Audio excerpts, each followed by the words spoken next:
Good afternoon, everyone. My name is Toma Tonchan. I'm head of the HIBEF Operation Department from SDDR side here on site for the European XFEL. And it's a pleasure to chair this afternoon's session within the inauguration of HIBEF. It's also a pleasure to present to the ones that do not know him, Thomas Kaun. He's director at the Institute of Radiation Physics at SDDR. Tom Kaun is also speaker of the HIBEF User Consortium, and he's chairing the HIBEF Management Board. It is worth to mention that Tom has driven and fought for more than 10 years now for the realization of the HIBEF idea, and he will be now introducing it and talking briefly about it. And please, let's welcome him.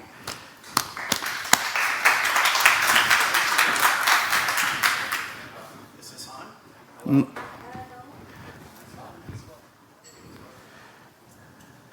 Hello? Testing?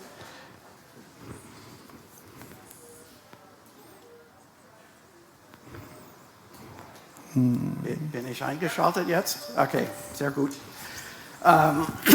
Thank you, everybody, and I want to welcome everybody to this event. This has been really wonderful this morning, having our local politicians, our state politicians, our federal politicians, the directors of the laboratories involved in putting together HIBEF. This has really been a great pleasure for me and an honor. It was a great pleasure and honor also to get Mike Campbell and Donna Strickland to give us a bit of a greeting. That was, for me, especially nice because it takes me back to the beginning of my career in laser matter interactions when I had the opportunity to work on the first petawatt laser in the world. And so I was there at the beginnings of really this ultra-intense laser physics field. And out of that experience grew really the vision and the desire to integrate high-power optical lasers with X-ray free electron lasers in order to advance the field. And so probably all of you know what HIBEF is. I just want to very briefly summarize it for you. We are the user consortium that's providing the high energy drivers to the high energy density instrument at the European XFEL. We started this, as Toma mentioned, 10 years ago with many workshops in the community, and about 80 institutions expressed strong interest to join us, coming from many countries. And based on this, we were able to convince our funding agents to give us the resources to build really a laser laboratory at the European XFEL, which has become the central part of the HIBEF User Consortium operations. And you see here the high intensity laser, the high energy laser, the dipole system coming from the UK. And I think you saw those in the animations very nicely. They're above the experimental hutch where the XFEL beam is coming from the SASE-2 undulator.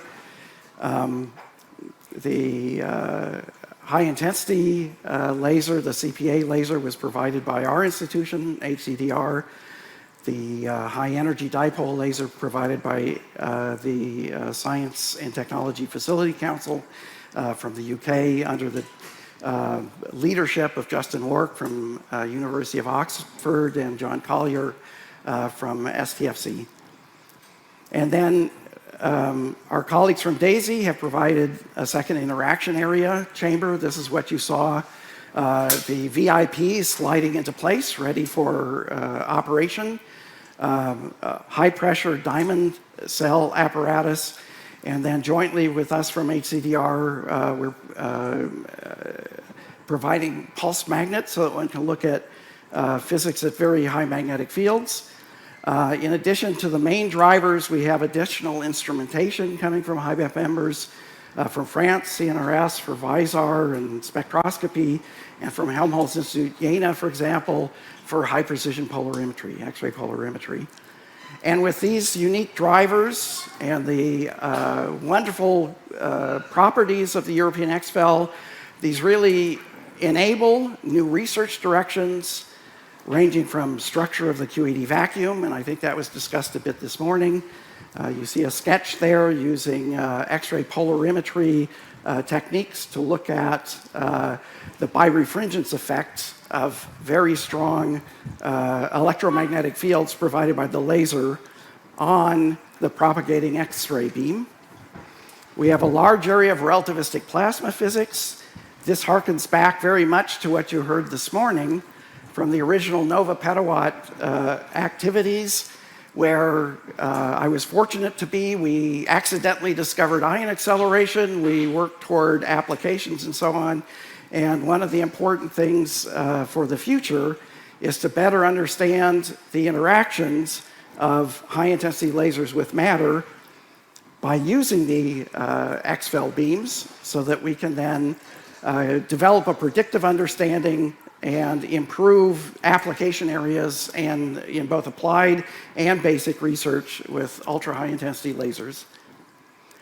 Using the diamond anvil cells and the high-energy laser, we will be looking at very high-pressure states of matter, new phases, new types of structures, and this is relevant not only for materials physics, but broadly for geophysics, planetary physics, and the excitement of the recent discoveries of exoplanets beyond our solar system. And with the pulse magnets, we'll be looking at interesting new physics with magnetostructural transitions and extend what we're presently doing in high magnetic field labs in Dresden, in Japan, and elsewhere. So, in general, the HIBEF, the Helmholtz International Beamline for Extreme Fields, it's in close partnership with the HED instrument at the European XFEL. It's a high-power laser facility plus pulse magnets, but this is really an important point that it's fully staffed. So it's really a full professional laser facility, not just the lasers themselves, and that's an essential piece to have the highest quality science. The legal structure, the contracts are essentially done, and this is partly what we're celebrating today because it assures the long-term operations for HIBEF here at XFEL. We've already had the first commissioning experiments, for example, of the short pulse laser with many, many researchers, also with the diamond anvil cell drivers provided by DAISY, more than 30 institutions, more than 100 researchers, and the high energy laser, the dipole, will be being commissioned in the coming year. We're here today to celebrate the culmination of kind of a decades-long adventure, proposing HIBEF, going through the scientific workshop process, interacting with our UK colleagues and helping them in coming together into this broadly international consortium, going through numerous proposal rounds and evaluations in the Helmholtz Society. But we're there, and it feels like giving birth to a very wonderful, beautiful new child. I want to just mention again, my primary motivation was to use X-rays to understand the very exciting physics of laser matter interactions. This is just a sketch of some of what we've been doing in the last few years. On the lower left, you see kind of a cartoon of when a laser interacts with matter. It accelerates copious numbers of electrons to current densities of 10 to the 13 amps per square centimeter and above. This creates extremely strong magnetic fields, 1,000 Tesla and larger, and extremely strong electric fields, 10 to the 13 or 10 to the 14 volts per meter. And for a short time, for picoseconds, creating solid density matter at temperatures of up to a few keV. So really the conditions of the sun. So just the laser matter interaction is very, very extreme, But we use these lasers for a variety of applications. There are a variety of challenging physical aspects in the atomic physics, in the plasma physics, radiation transport, that we need to understand to better improve these kind of applications. And so that was my motivation, primarily for getting involved with HIBEF. My center director at that time, Roland Zauerbrei, had the motivation really of the strong field QED, and we worked very closely together on this idea. And I remember at the Eltville conference in 2010, sitting at lunch with Helmut Dosch and with Edgar Weckert and deciding, yes, maybe this is something we could do within Helmholtz with an international consortium. So thank you, Roland. Thank you, Helmut. Edgar, unfortunately, is on vacation, right? So we've established now the Außenstelle, the satellite, in order to operate the facility. It's drawing on the expertise from our laboratory in Dresden-Rosendorf. It's drawing on the expertise from the Central Laser Facility. The other parts of the beamline are drawing on the expertise of the teams at DAISY for the Petra 3 facility. The pulse magnetic field part is drawing on the expertise of our high magnetic field lab in Dresden and the magnetic scattering beamlines at Petra 3. And all of the operations, we operate, but we're under the auspices of the European XFEL and under the final authority of Ulf Sastra, who's our lead scientist for HED. The operations are coordinated by a coordination board, which is Ulf and Toma Tansian, who leads our laser program, Carsten Bates, who coordinates our activities on behalf of HCDR, and Cornelia Strom, who coordinates from DAISY. And the management board, including myself, are Justin Wark, Edgar Weckert, Ronald Redmer, Thomas Chencher from XFEL, and now Sakura Pasquarelli, where we have been shepherding this and guiding this for the last several years. So successful programs are about the people behind them who are really doing the work. And these are some pictures of the joint team from the HED group here at European XFEL, the HCDR HIBEF folks, the DAISY HIBEF folks, and then some of the experiment teams, for example, with the Jena group doing precision polarimetry, some of our experimentalists, and then the STFC dipole team. And these are the people who really make this all run and are responsible for the real success of HIBEF. So I want to thank Toma and the rest of the team, and I will end there. Thank you very much.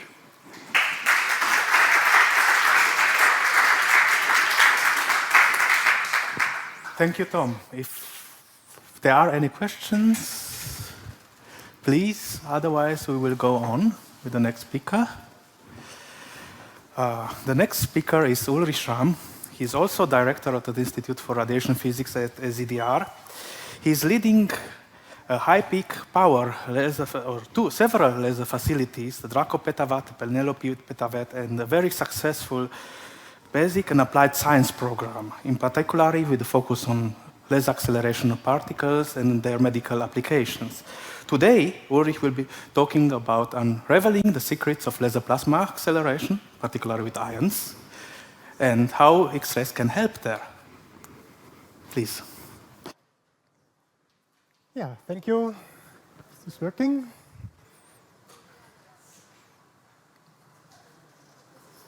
So it's working? Fine.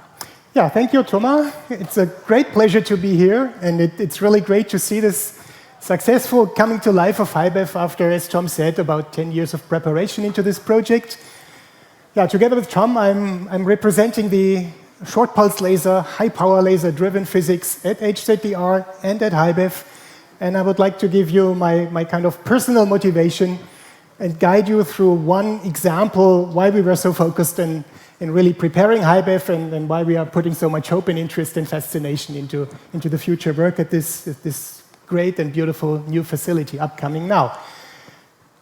When we started like 20 years ago to discover, as Tom said, by accident, and that's I think true, that with high power lasers you can accelerate particles, and in particular not only light electrons but also heavier ions and protons, it immediately became clear that this could be an excellent source to shrink accelerators to really like very compact devices, and wherever compact devices are needed, this could revolutionize the application of this field of applying accelerators, for example, in life science. And one of the early ideas was immediately to use that for cancer therapy, and you can see in that cartoon here why protons are favored in cancer therapy, because the energy is deposited at the position in the body where the tumor sits, and this is only possible with heavy ions or protons.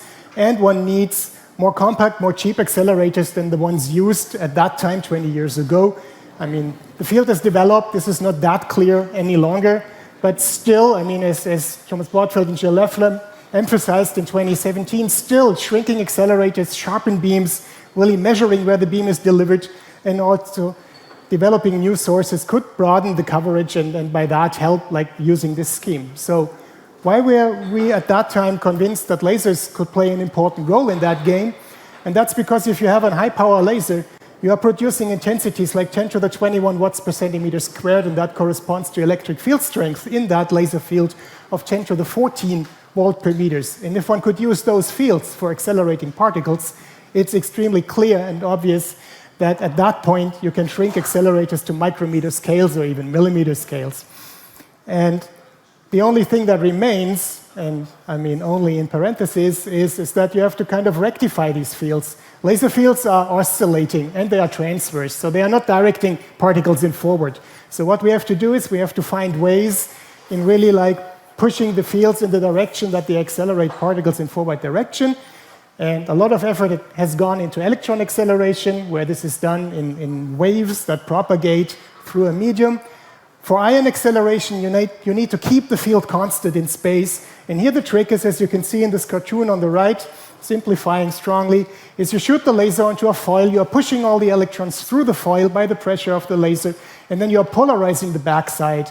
And for the duration of the laser pulse, you generate extreme fields on this back surface, from where on then protons are accelerated, with again gradients of teravolt per meter or megavolt per micron, meaning that within only a few microns you can generate several 10 MeV protons from such a source, and that was the source we originally thought that could be used for cancer therapy in compact machines. Oops. So the idea was to shrink the meter scale machines, typically cyclotrons in clinical use, to micron scale, as you can see in this picture, the animated one on the right, where you just irradiate a thin foil and the protons come out of this thin foil and then have to be guided to the target. The main thing that remained at that point, at that time, was to increase the particle energy. You need about 200 MeV, and at that time, maximum energies were about 20 MeV that you could generate. And to again guide you quickly through these schemes, you focus the laser onto a target, and then you need several ways of actually measuring what's happening. You have to diagnose the beam quality, you have to diagnose the laser, and you have to diagnose the physics that's happening inside the target. And this, at the end, will be the place where exfil comes into the play.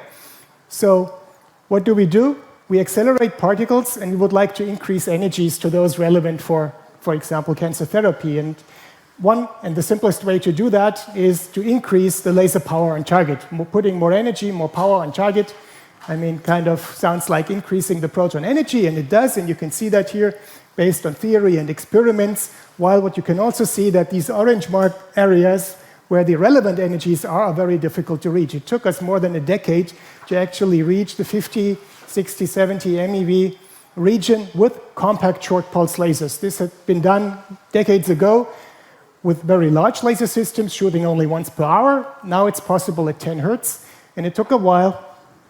And that required very, very careful diagnostics methods to really characterize the laser beam on target. And as you can see from these two blue points there, we now actually even exceed expectations from theory with our petawatt system in Dresden-Rossendorf by very, very carefully monitoring all the interaction conditions on target.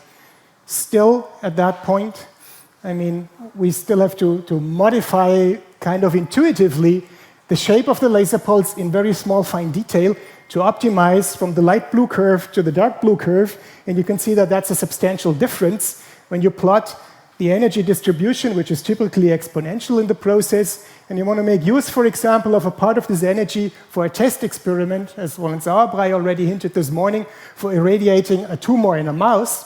we need about this blue shaded area of energy. And you can imagine that if you work with this distribution going up to 60 MeV, you have a lot of backup. So you can really pick off this first energy class, and you have enough particles, enough energy to really do this experiment. And this is only possible since like 2 years, although we started working on that almost 20 years ago. Yet, and that's the crucial thing, this picture still remains rather incomplete. What we've reached now, we've reached by characterizing the laser very carefully and by characterizing the proton beam. But it's still macroscopic parameters we measure. We don't look into the interaction region itself. For that, we need simulation, and for that, we need feedback, whether the simulation is good. And that, again, is where XFEL comes into play later on. We circumvented that a little by going into semi-transparent targets. So we kind of played this game by using a target where we can use optical light to diagnose it. And this, again, is something where the combination between the teams working at the free electron lasers and our teams was really fruitful, because we took over a frozen hydrogen technology from these groups and used that as a target. And with frozen hydrogen, the advantage is that you can probe it with optical light, and you can actually see here an unperturbed jet passing through the target area. It's transparent, and you can see after irradiating with light how it expands. You can measure the expansion, you can measure the densities, and you can by that condition your starting parameters of the experiment nicely when then either on the left or on the right side the high power laser hits. And you can do that carefully over time. You can study really how the target develops, how it expands, how it becomes a plasma first.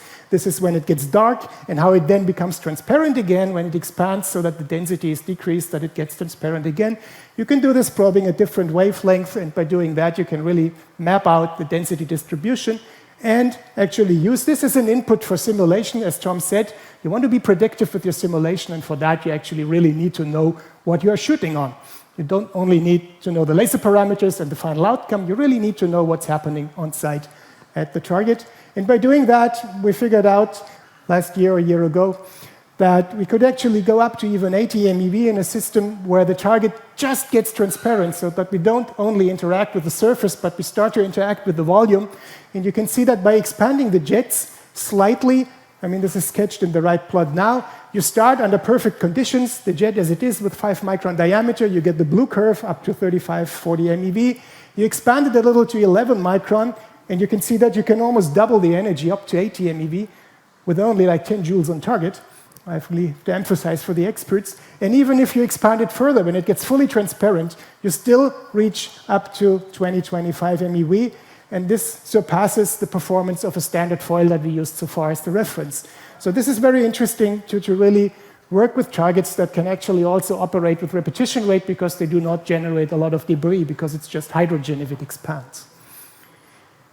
So coming back to the motivation, we wanted to provide a beam to really help in cancer therapy.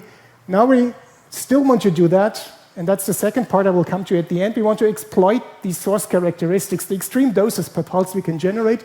But first, we want to really understand the interaction physics, this blind spot in the whole game, in the middle where the laser hits, where we cannot look into. And for that, we need an ultra-fast, very localized, solid penetrating probe, and it's evident that can only be delivered by an XFEL. And this is what I will talk about now. Already 2014, we observed that sometimes the beams are not as homogeneous as we would like them to have. And if you look at these upper right plots, this is a spatial profile of a proton beam, and you can see that it's filamenting a lot. It's really a net-like structure. This is not the kind of beam you want to have for an application to providing a homogeneous dose distribution in a sample. And we wanted to understand what happens there. And it suggested, back projections of these observations suggested that could be happening inside the solid, that it's related to the plasma scale inside the solid, and instabilities are building up there, but it could also be related to the pre-plasma side, and this was unclear. And here XFEL could really help looking into that, and that was one of our major motivations back in 2014 to really focus on these projects and to also start campaigns at MEC, at Stanford, LCLS. So what happens actually? What happens is that the electrons are not just passing through the target. They are actually interacting, they're building up fields, and there's a lot of different physics mechanisms that can lead to filamentation, to breakup of this electron, very, very strong, I have to say, electron transport. And what you can see then here is that in the electron energy density plotted from simulation, and again, this is simulation, no one has ever seen that in real life. You can see that if that happens, of course, that imprints onto the protons on the backside, because it's a localization of the field strength. and then you see these different images as we observed. And the problem was, we can detect whatever happens on the front side so far. We can see how the target ionizes, how plasma is formed, how holes are bored, and so on. And what we also can do is we can control and measure the backside, ion acceleration, and so on. What we cannot do is really look at what happens inside the target. And there's a lot of interesting physics going on. It's electron transport in solids, the feedback to return currents, the hole boring, the bulk ionization, in particular ionization processes on that short time scale are a very interesting topic that we can only investigate here. Magnetic field generation, instabilities, and so on. And this is what we really want to study with the European XFEL. We did preliminary experiments at MEC, and they look like this. So the idea now is to heat up the target with the high-power laser here coming in red from the right, onto the target, charge up the target, accelerate electrons and protons, and probe it in an orthogonal way with the X-fill, so that you can kind of, like in a grating structure, probe these electron density modulations and look at the diffraction pattern in small-angle X-ray scattering, but you could also do phase contrast imaging, or when you look at magnetic fields, Faraday rotation. I don't have time to go into that. So the question now is, what do these diffraction patterns actually mean that we then start to see? And to very, very simplify and guide you through that, I mean, with diffraction, you're looking at the density contrasts that do the diffraction. And if you shoot onto a wire or a jet, with that, you see a small angle scattering signal that's just a line.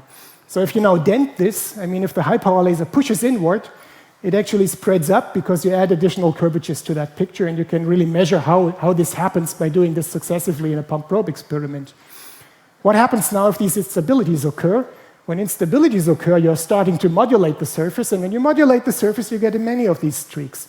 And if you now remember how that picture looked like, this is what we observed in 2015 at LCLS, and we were pretty excited, in particular Tom, that at that time we saw these whiskers here coming out of the diffraction pattern to really see this effect for the first time in the lab.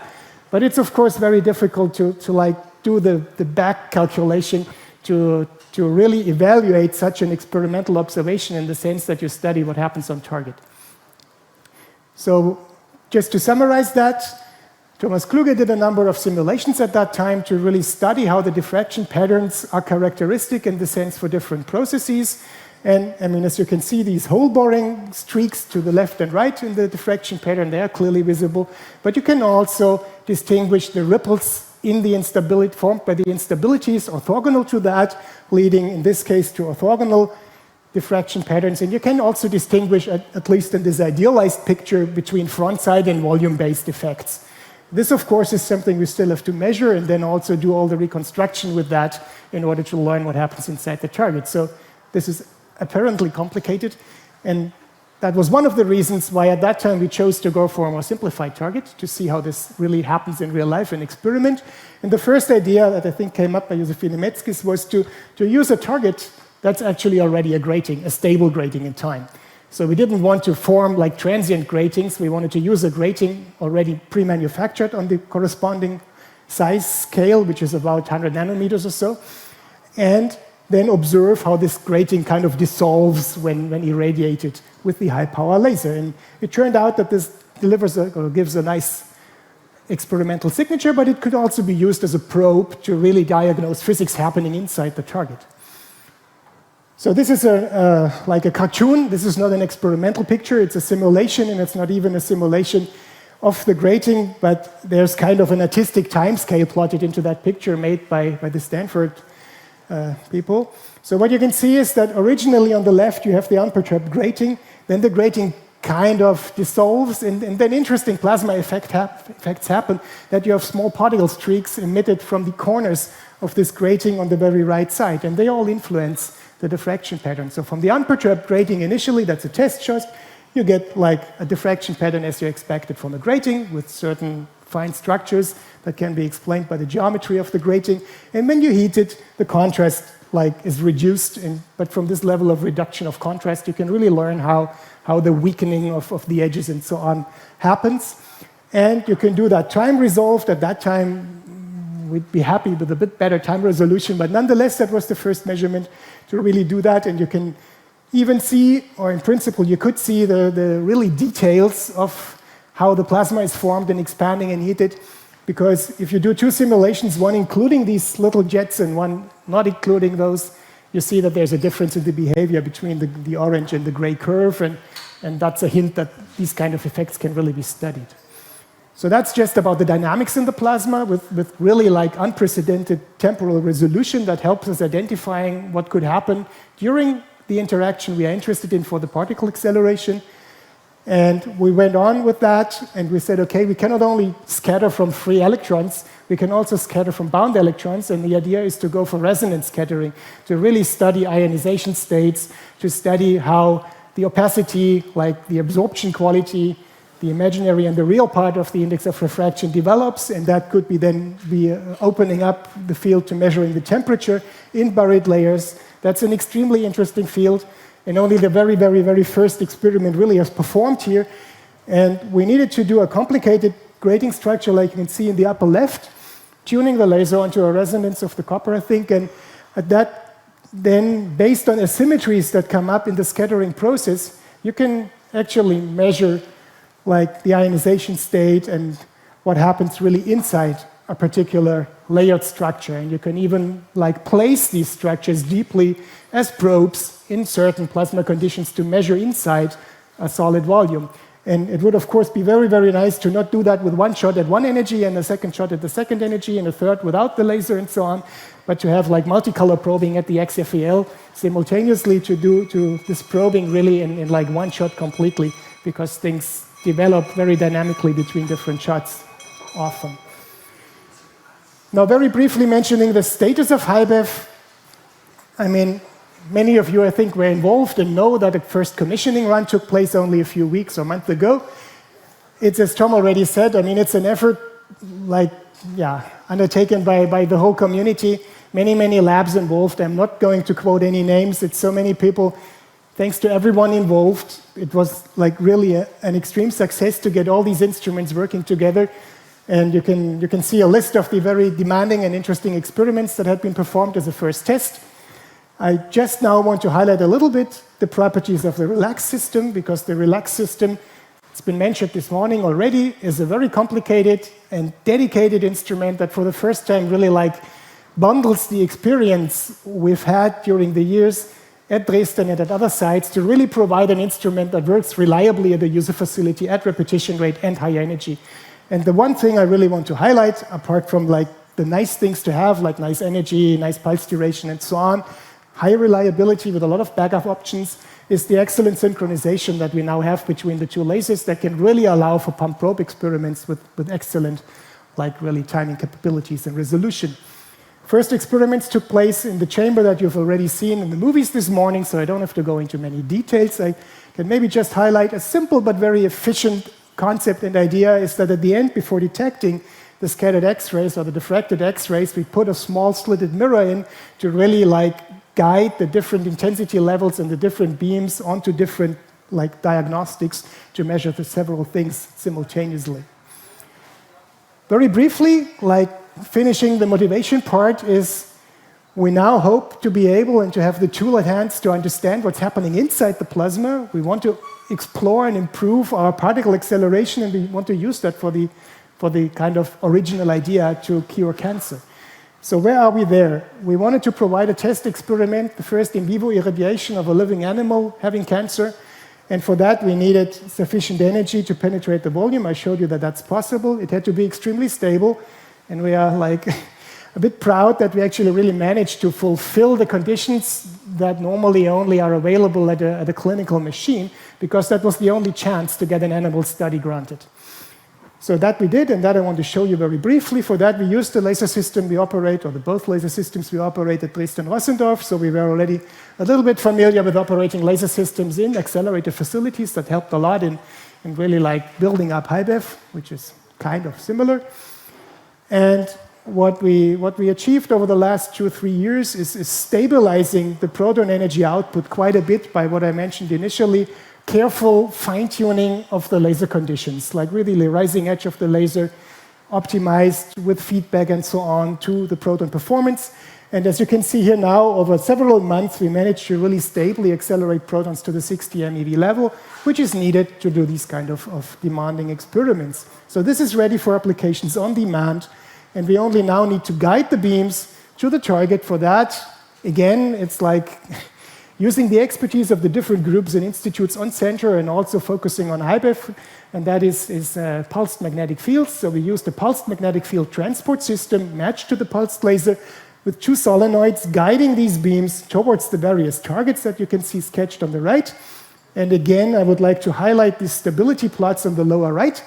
This was sort of intentionally adapted in color and appearance to a beautiful result from the DESY group with electrons 2 years ago, where they for the first time really showed stable energies over 24 hours. This is really showing stable proton energies for a similar condition.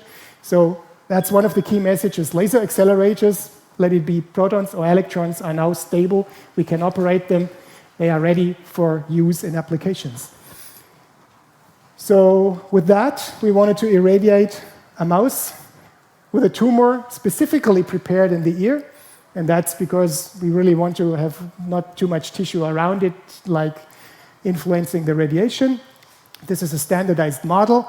One aspect I still want to emphasize is that this two-solenoid approach gives us the opportunity not only to focus one energy class, but actually scale them in the way, tune them in the way that we can bring two energy classes simultaneously on target. So we can actually broaden in a single shot by making use of the broad spectrum the energy deposited onto target in depth. We select two energy classes or several energy classes and provide a rather flat dose distribution. Then this is how it looks.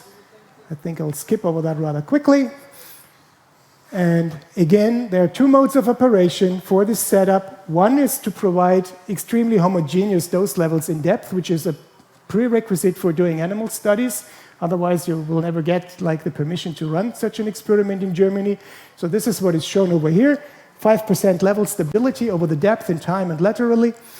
And there's another setting, which is much more interesting, I would say, for doing interesting medical physics. That's going for the highest dose rates. We can push this up to 20 gray per shot in depth to really go for the investigation of dose rate effects in the radiobiology, which is a different scheme I don't have time to talk about at the moment. I just want to show you that this experiment, although only a pilot study, was successful, and then the follow-up experiment will be done, hopefully, with the number of mice you actually need to really get reliable statistical results. The problem here was that actually during the COVID pandemic, we simply didn't have time to go through a lengthy study with as many animals as we would like to have. So we already, for this plot, used about 100 mice for all the reference irradiations and so on. It's a pretty lengthy and complicated study. It took about 3 months. And what we do as an indicator is we measure like the response of the tumor with and without irradiation. We measure whether the tumor grows as quickly as without radiation when we irradiate it. And you can see the two different curves. The black and gray ones are reference curves undertaken under different conditions, which show kind of the genuine tumor growth, while the pink ones show a delayed response to in growth when the tumor is irradiated. And even a few of them are kind of cured here, which is something we did not expect, which is actually a pretty interesting result that will really like motivate us to follow up with this study, but it's not statistically relevant, obviously, in only having like 2 mice. So we observed the effects we wanted to observe. It were in total about 50 mice at HZDR and 50 mice at the cyclotron to have a comparison. I'm not going to show this comparison here, but this is like really the first demonstration that laser accelerators at the moment, even without the understanding of the particular microscopics, are capable of running a study like that over weeks. To sum this all up, the blue points are the kind of diagnostics we already know how to do. This is really like laser diagnostics, plasma diagnostics, particle diagnostics. We want to run an accelerator driven by a laser at the same performance level as a classical accelerator. For that, we need the real understanding of what happens in detail. For that, we need probing of the plasma conditions.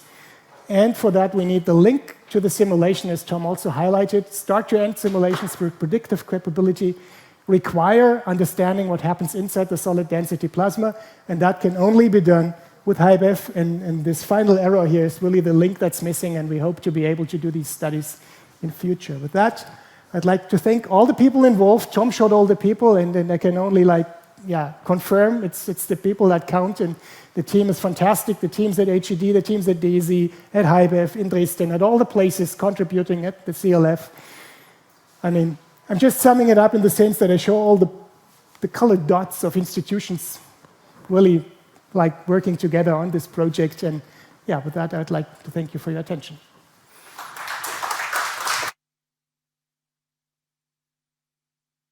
Thank you, Ulrich. Any questions for Ulrich? Rob.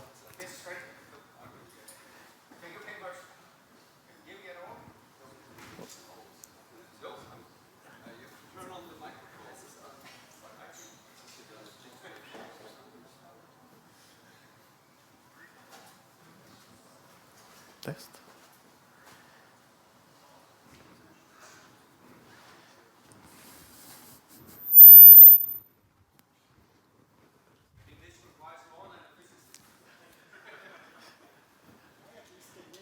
Yeah. Maybe I just speak up. So my question is, this morning we heard the politicians who talk about translational research and a thing called Goethe sent from principle to product. So I want to ask you, how far are you in your translational part? Because some end up in the end here is not a product for proton therapy. So how do you see this evolution? Proton therapy working? Proton therapy for sure is the most demanding application you can think of. We are already now at a point where for material science we could provide these beams. So if there's interest, and there are already a couple of users, we are a user facility like XFEL, who want to irradiate samples, we can do that. For the therapy part, for us at the moment, the interesting niche is to explore these high dose rate effects. And the laser-driven particle beams actually are the kind of only way for protons at the moment to reach these particular dose rates. And there is a chance that high dose rates actually are very beneficial for treating cancer because they affect cancer and normal tissue differently. So they would open like what we call the therapy window between like damaging healthy cells and only controlling tumor cells. So this is one of the fields where I think the setup we have now can actually really provide to translational research, while setting up like a facility meant for being installed in a clinic. This would at least take 10 years, if ever, at the moment. And to be honest, this was a real approach and a real idea like 20, 15 years ago. By then, also conventional machines have developed quite a bit. And for protons to be competitive also economically would definitely require also big steps in laser development to make these systems more compact than they are right now. But I mean, this is still an open question, an open development, but I wouldn't dare to give any dates for this particular field, while the high dose rate things are really interesting at the moment.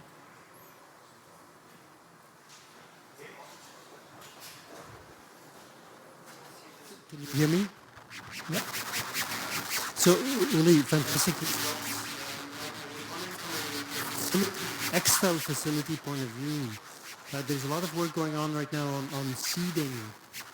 How eager are you being, especially for, I could imagine, for the opacity measurement and for others? Do you gain a lot of benefit from getting a fully seeded beam? Well, actually, at that, I'm not that much an expert. I would guess that at the moment, I mean, we can do a lot, but of course, I mean, narrower bandwidths and then more brightness would certainly help, but I cannot be quantitative on that at the moment.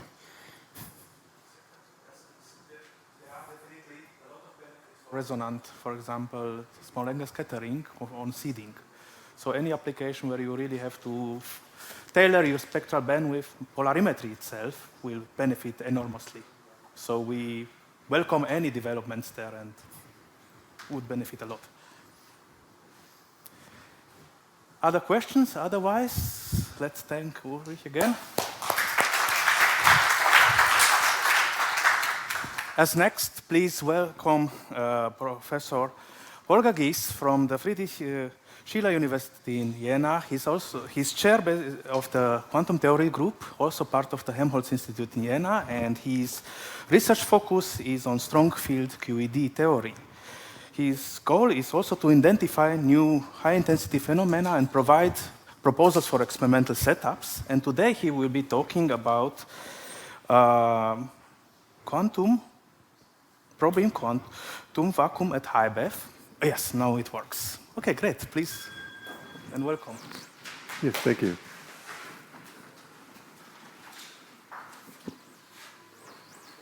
So that's backward. Very good.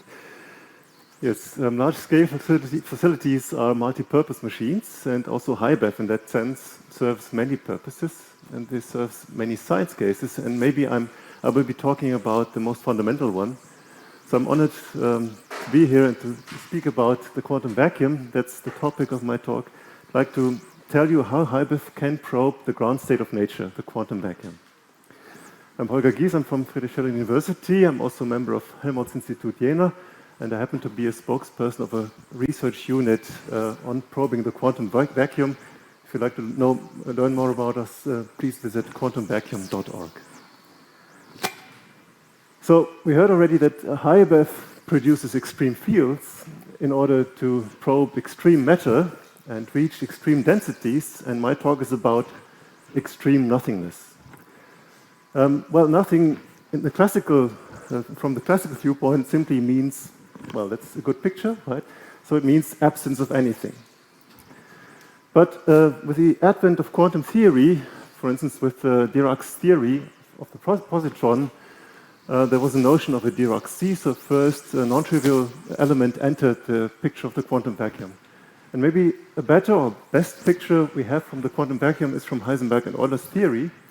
Here you see Hans Euler, he was a PhD student of Heisenberg, and I'm quoting here a few sentences from Heisenberg's evaluation of Euler's thesis in order to tell you that this story began actually as a collaboration of experimental and theoretical physics. So it was a discussion between Heisenberg and Peter Debye, who triggered this idea of maybe in the vacuum there's the virtual possibility of pair building meaning that charges fluctuate.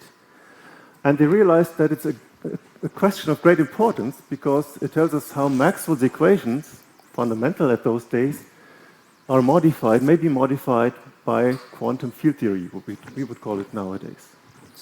And so Hans Euler started out and thought about, well, maybe compatible with Heisenberg's uncertainty principle, these virtual pairs can be created, they can propagate in the vacuum and ultimately annihilate again.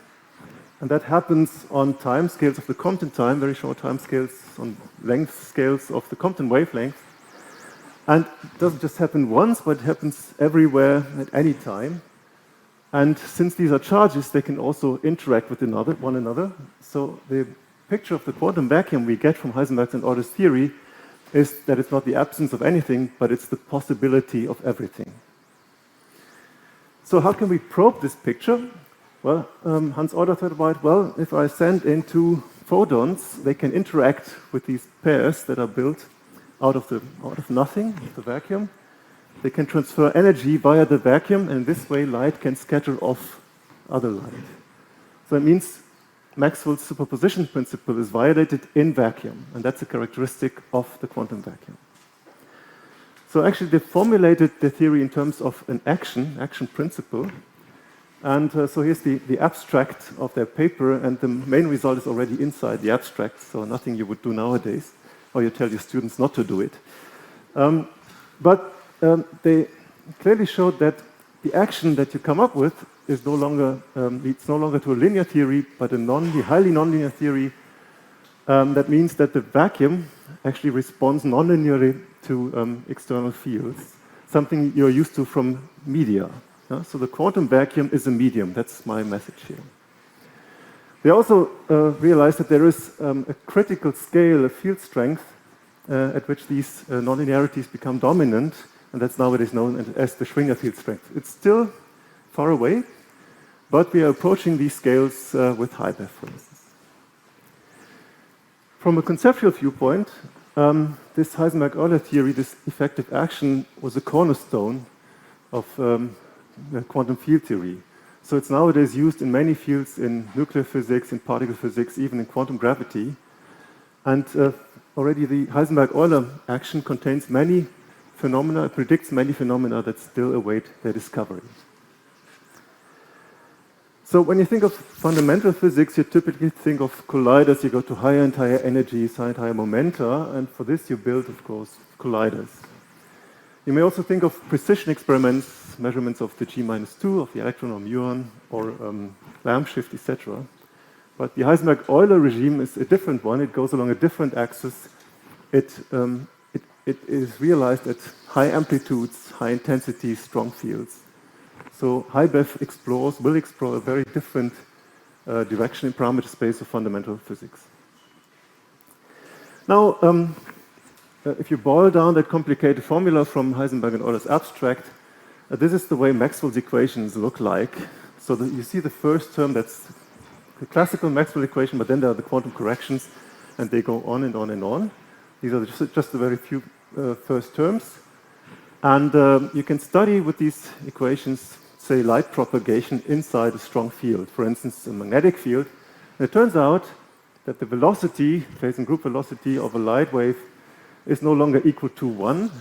I'm a theorist, yeah, the speed of light is 1, but it's 1 minus something, and that something depends on whether the polarization direction of the photon is polarized parallelly or perpendicularly to an externally given field.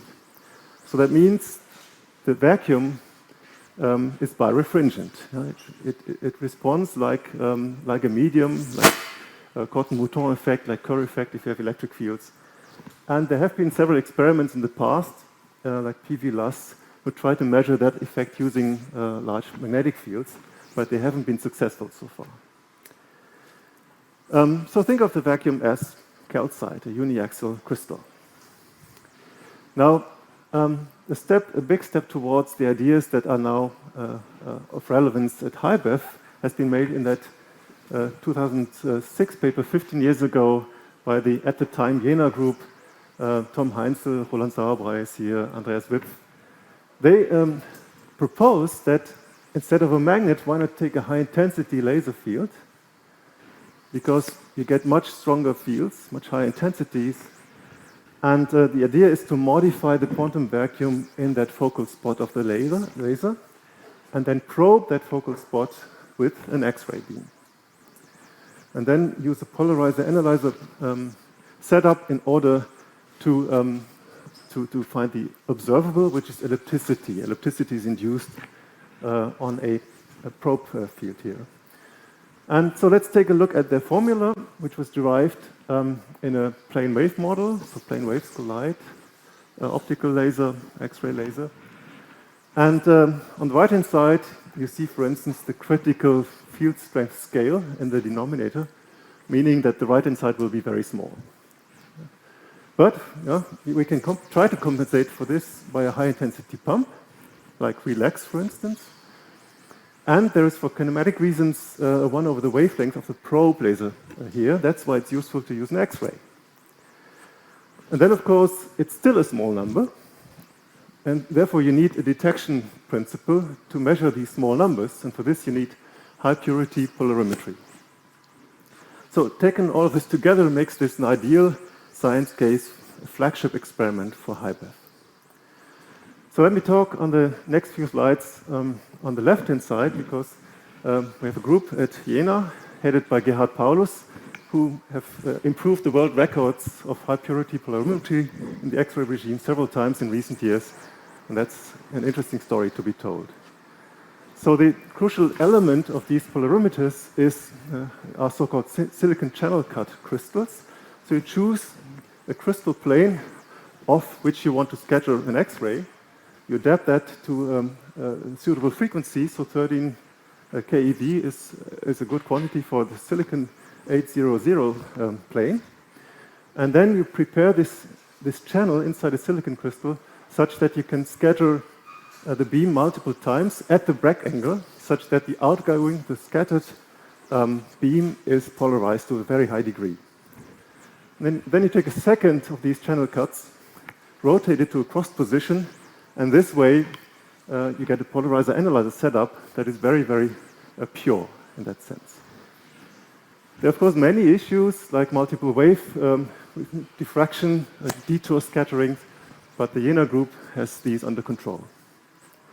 So in 2011, 10 years ago, the first record was achieved, a polarization purity with this setup in the cross position of 10 to the minus 10. So if among 10 billion photons, one is polarized the other way, they are able to find it.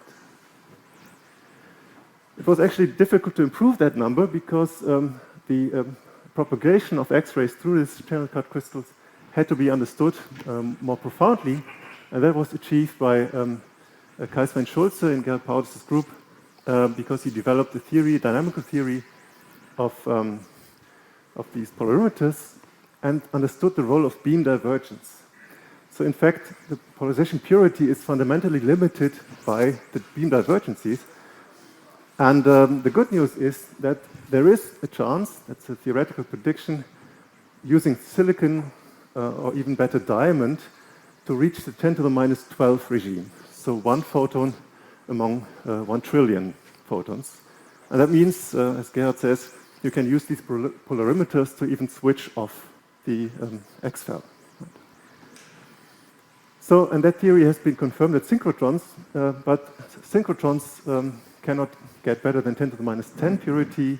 But the good news is at European X-FEL, 10 to the minus 12 is possible and is actually also to some extent needed for the vacuum birefringence experiment.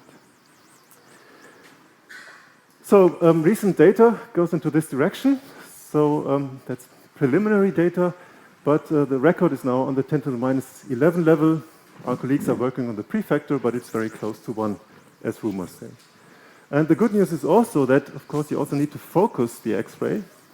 And there are now lenses available that maintain the polarization purity even on that level.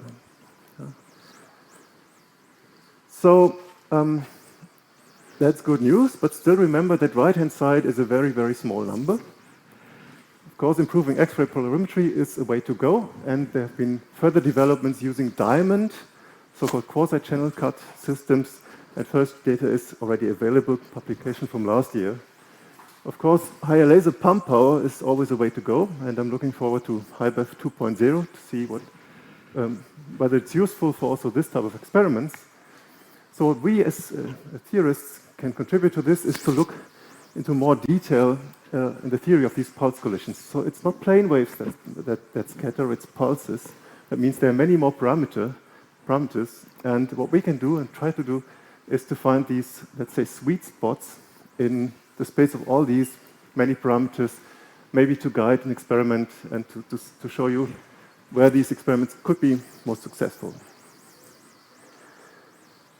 So what we do is we try to solve these quantum equations from first principles.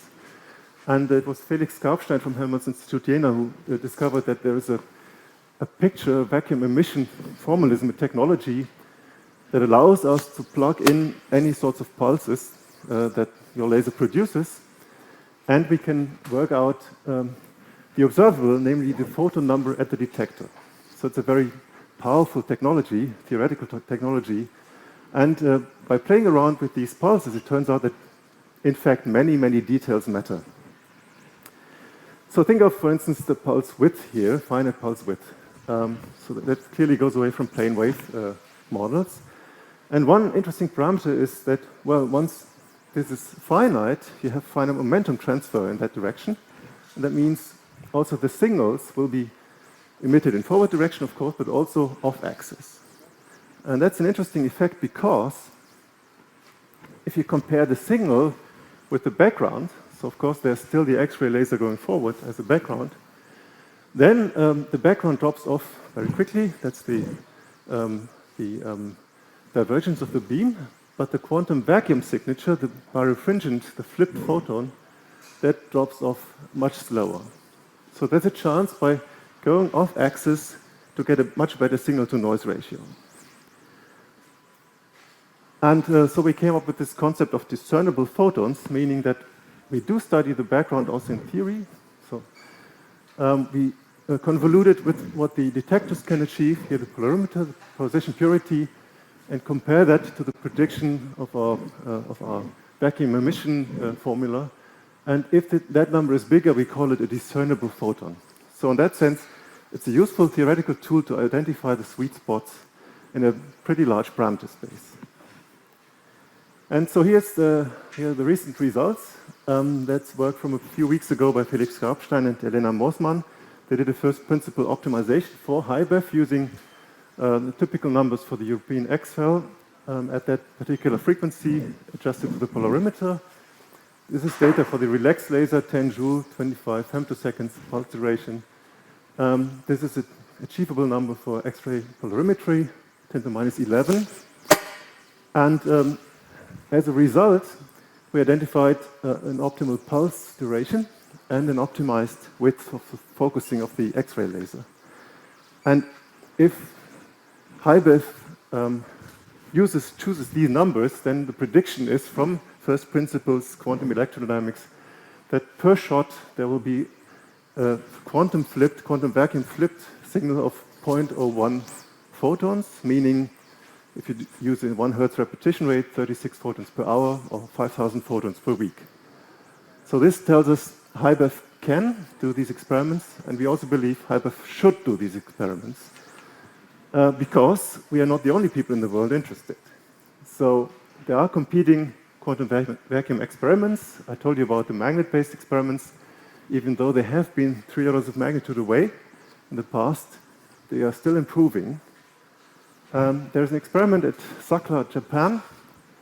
They don't have the polarimetry, but they want to see the scattering. And they have already done experiments, first test experiments, so there's competition.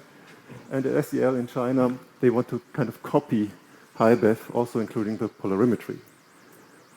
So it will be really great to be among the first, to be the first maybe, to do this experiment.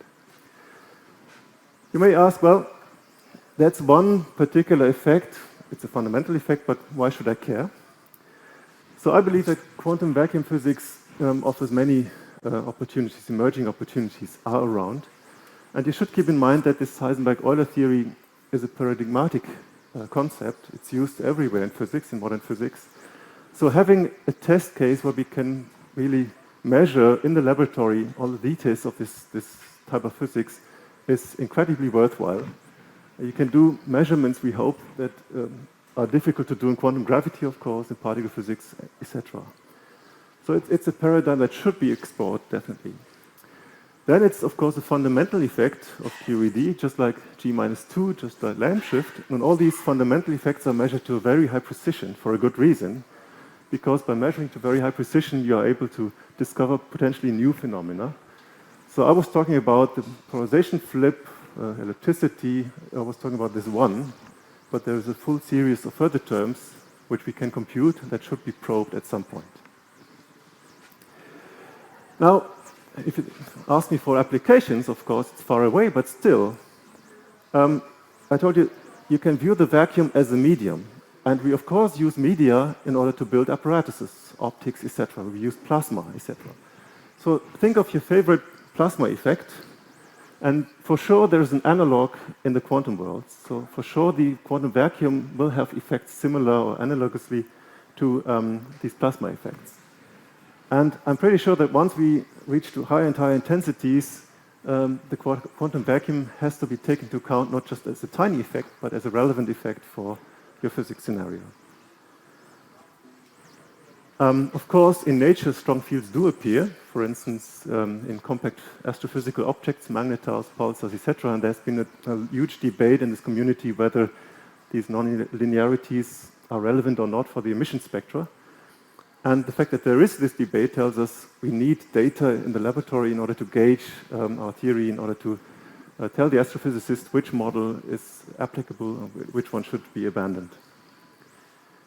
And finally, remember, the vacuum entails the possibility of everything. That means all degrees of freedom which exist in nature contribute to the quantum vacuum properties. And that means maybe there are more degrees of freedom, some which we haven't discovered so far, some that couple very weakly to photons in one or the other way. And if so, then they will modify the quantum vacuum effects. And so doing the experiment can be a lever arm for searching for these new degrees of freedom, searching for new physics. There are candidates around, axions, dark matter candidates, etc., which are weakly coupling to the photons and light particles, they could modify quantum vacuum properties in a measurable way. So to conclude, I believe that probing the quantum vacuum at the high intensity frontier at HIBEF is worthwhile. It will maybe verify the picture we have since back in the days of Heisenberg and Euler that the quantum vacuum behaves like a medium. It's a very different direction in fundamental physics, high amplitude versus high energy. And HIBEF has this opportunity, and it should seize the golden opportunity of a first discovery. And I think the four musketeers which we have, the European X-FEL, the relax laser, X-ray polarimetry, and QD theory, they can achieve that goal. So thank you for your attention, and let me thank my research unit, quantumvacuum.org, colleagues at Jena, Düsseldorf, and Munich. Thank you very much.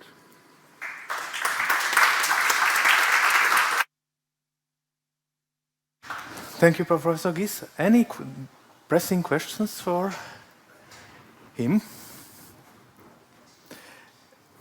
Well, I need Please. to ask this question. How can we help you with the golden opportunity that HIBEF actually gets the first discovery? What's your wish list? Oh. Very specific one.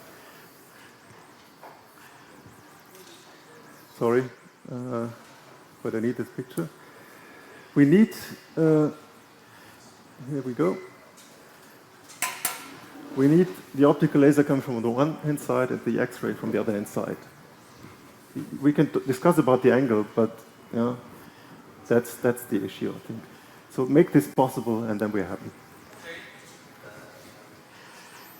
Okay. Since we're running out a little bit of time, I mean, we're not really a lot over the time. Let's do a short break and reconvene here.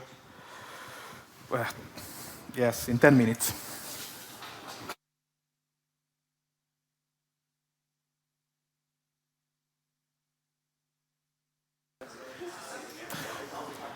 My ladies and gentlemen, let's continue with the second part of our scientific session here.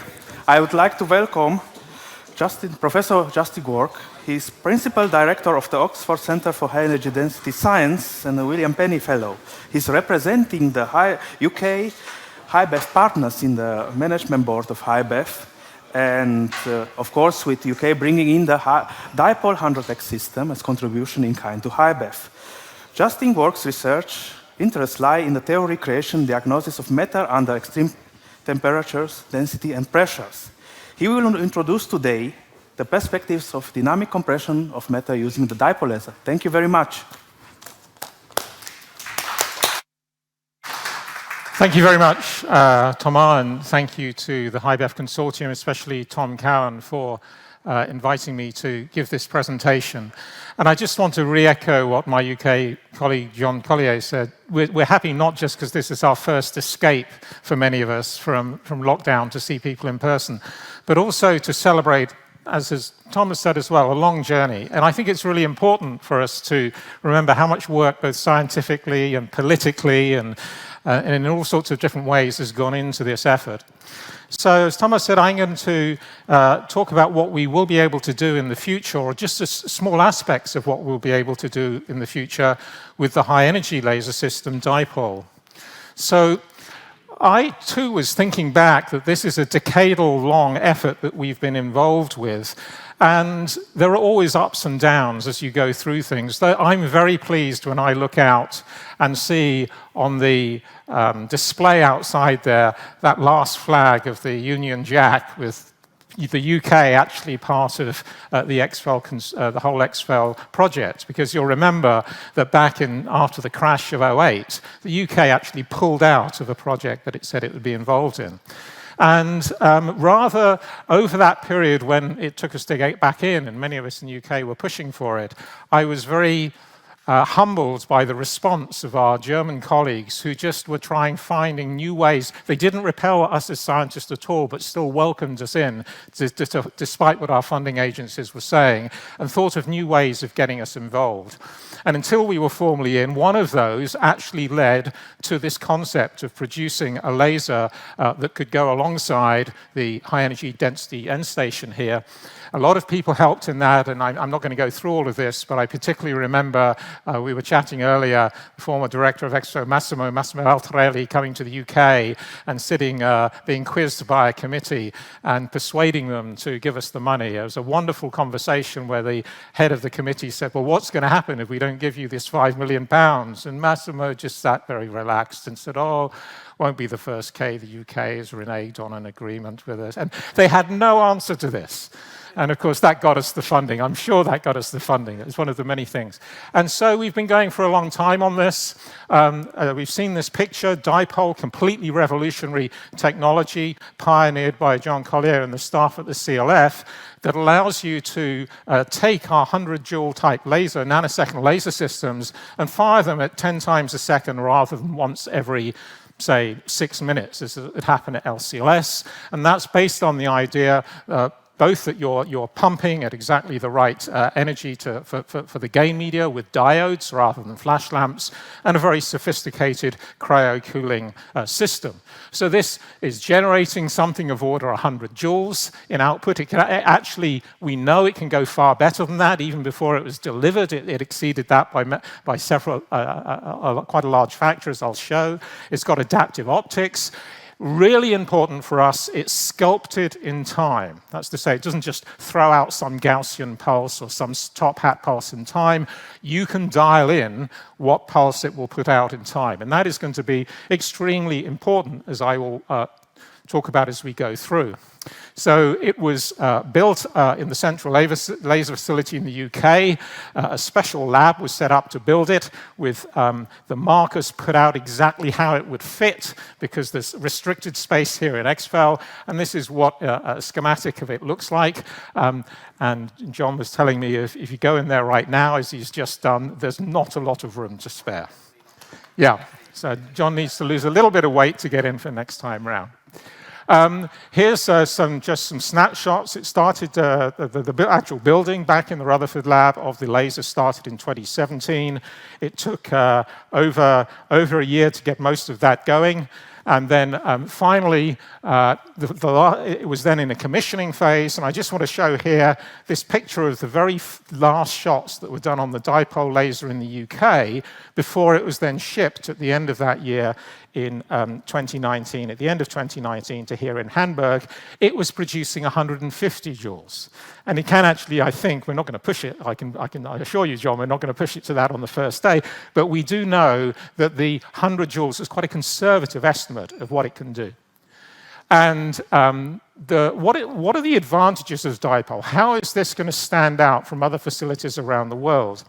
Well, what we know from research that we have been doing over the last decade at the world's first X-ray laser, a hard X-ray laser LCLS, is that we can use these lasers to laser ablate matter and get to pressures similar to those at the center of planets. But importantly, dipole can do that with a sculpted pulse in time, and that's going to enable us to control, in a sense, the final temperatures we reach. We don't want our materials to, excuse me, to melt. And because it's diode pumped and cooled, it can fire at 10 times a second. We're not going to do that on day one. But compare this with once every 3 minutes or once every 6 minutes, which is what you're doing on current facilities around the world. Thousands of times more data shots. Not just statistics, but what does that mean if you have thousands of times more shots, in principle? Well, the first thing it means is you do more experiments. You have more users. So we will be able to do in a few hours what would have taken us days and days anywhere else. And so the community will grow. That sculpting in time and the reliability of this laser, because it's the fact that not just that it's sculpted in time, but each shot looks the same as the last one. It's very, very reproducible. That will allow you to tune your spot size, tune your delay with respect to the X-ray laser, and in real time create this movie of what's going on. And also, now that we have up to 10 shots a second, we can do experiments where we need thousands and thousands of shots. We already know that techniques we're developing that work are photon hungry on the X-ray side. That's to say, when you throw the X-rays at the sample that you've laser compressed with the dipole laser, you may only get a few X-ray photons out each shot. So you'll need thousands of them to build up a picture. You can't do that on a laser that only fires once every 6 minutes. So I realize we're live streaming, and I realize there may be a lot of people listening who are not in this field. So just to show them, where do you get these high pressures from? How does this work? Well, if you take an optical laser, as we have, which is a few, say, 10 nanoseconds long, as I showed in the figure here, at 100 joules, if you focus a 10 nanosecond, 100 joules in 10 nanoseconds to something that's about 100 micron radius spot, in SI units, you're in the mid 10 to the 17 watts per meter squared. We happen to work in a field that has its own units and never does SI, it does it in watts per centimeter squared. So we think of it as in the mid 10 to the 13s. But that will produce the same pressures that exist at the center of the Earth.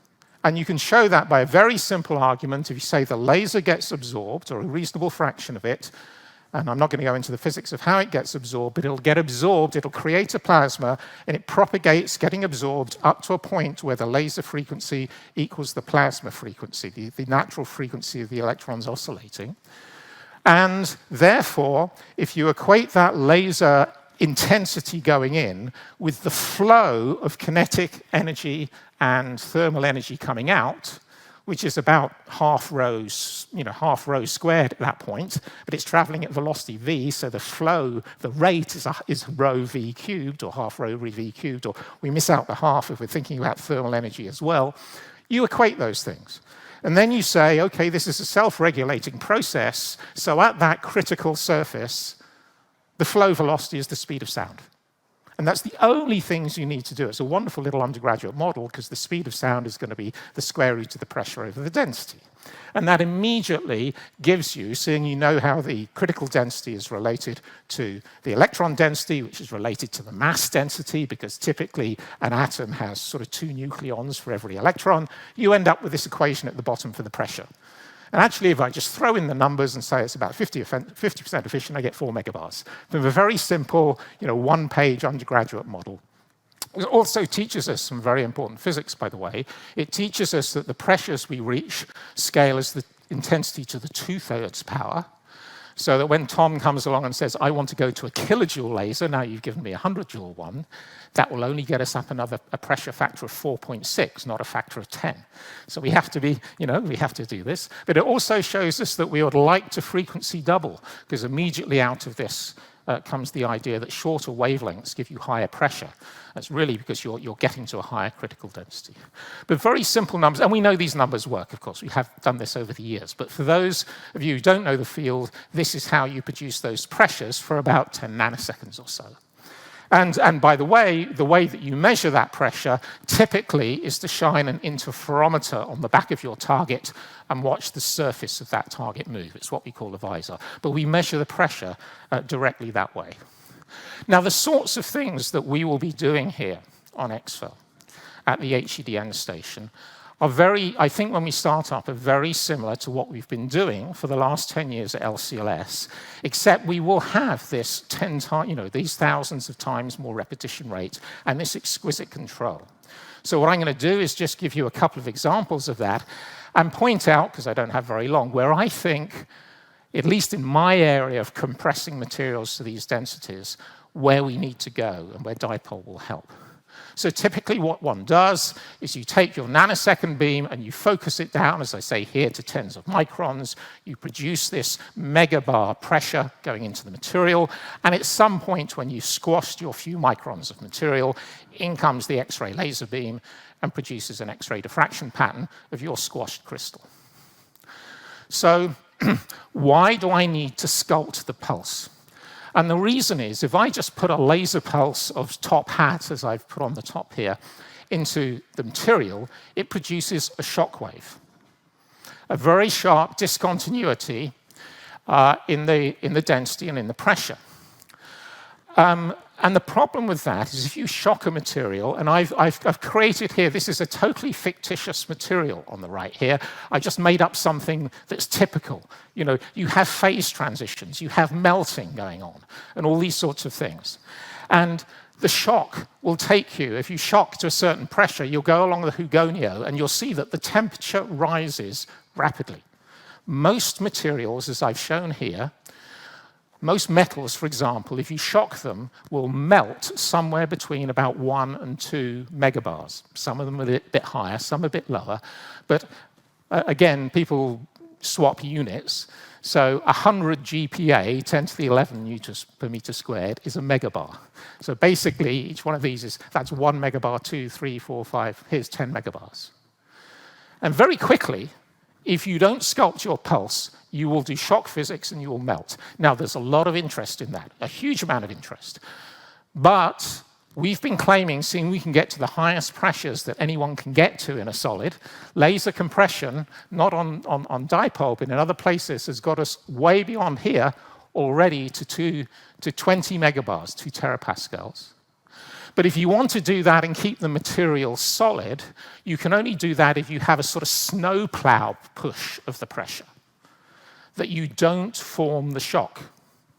And if your snowplow was infinitely slow and squashed the material hydrostatically, you would just squash it isentropically.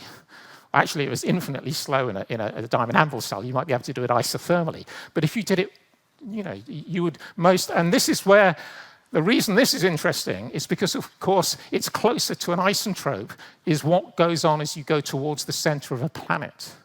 You don't go shooting up in pressure as you do along the shock.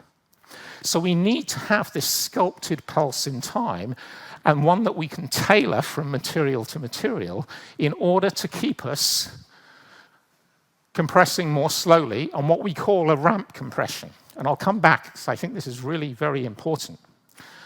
Dipole can do this. I'm just showing on the top left here. I said reproducibility is important. That's when Dipole was operating back at the Rutherford lab, they were keeping it within limits at around 70 joules. And here there is a whole working, more than a working day. Well, actually less than a working day for a scientist, because it's more than 12 hours, but more than a working day for your average worker of shots, where you can see the stability of from shot to shot. That's operating over 400, nearly 500,000 shots there, with just some slight tweaks where we're getting beautiful reproducibility. Here is, dialing in, wanting a particular shape of the X-ray pulse in time, and several iterations later, because it's got to go, they have to put that pulse into the front end and it gets amplified non-linearly, but with a feedback mechanism, you get back to your shape that you want. And you can get, in fact, in the Tendril system, some really quite interesting staircase shapes if you want to, and the system works. So you can sculpt in time, and with adaptive optics, you can sculpt to get very, very good beam quality.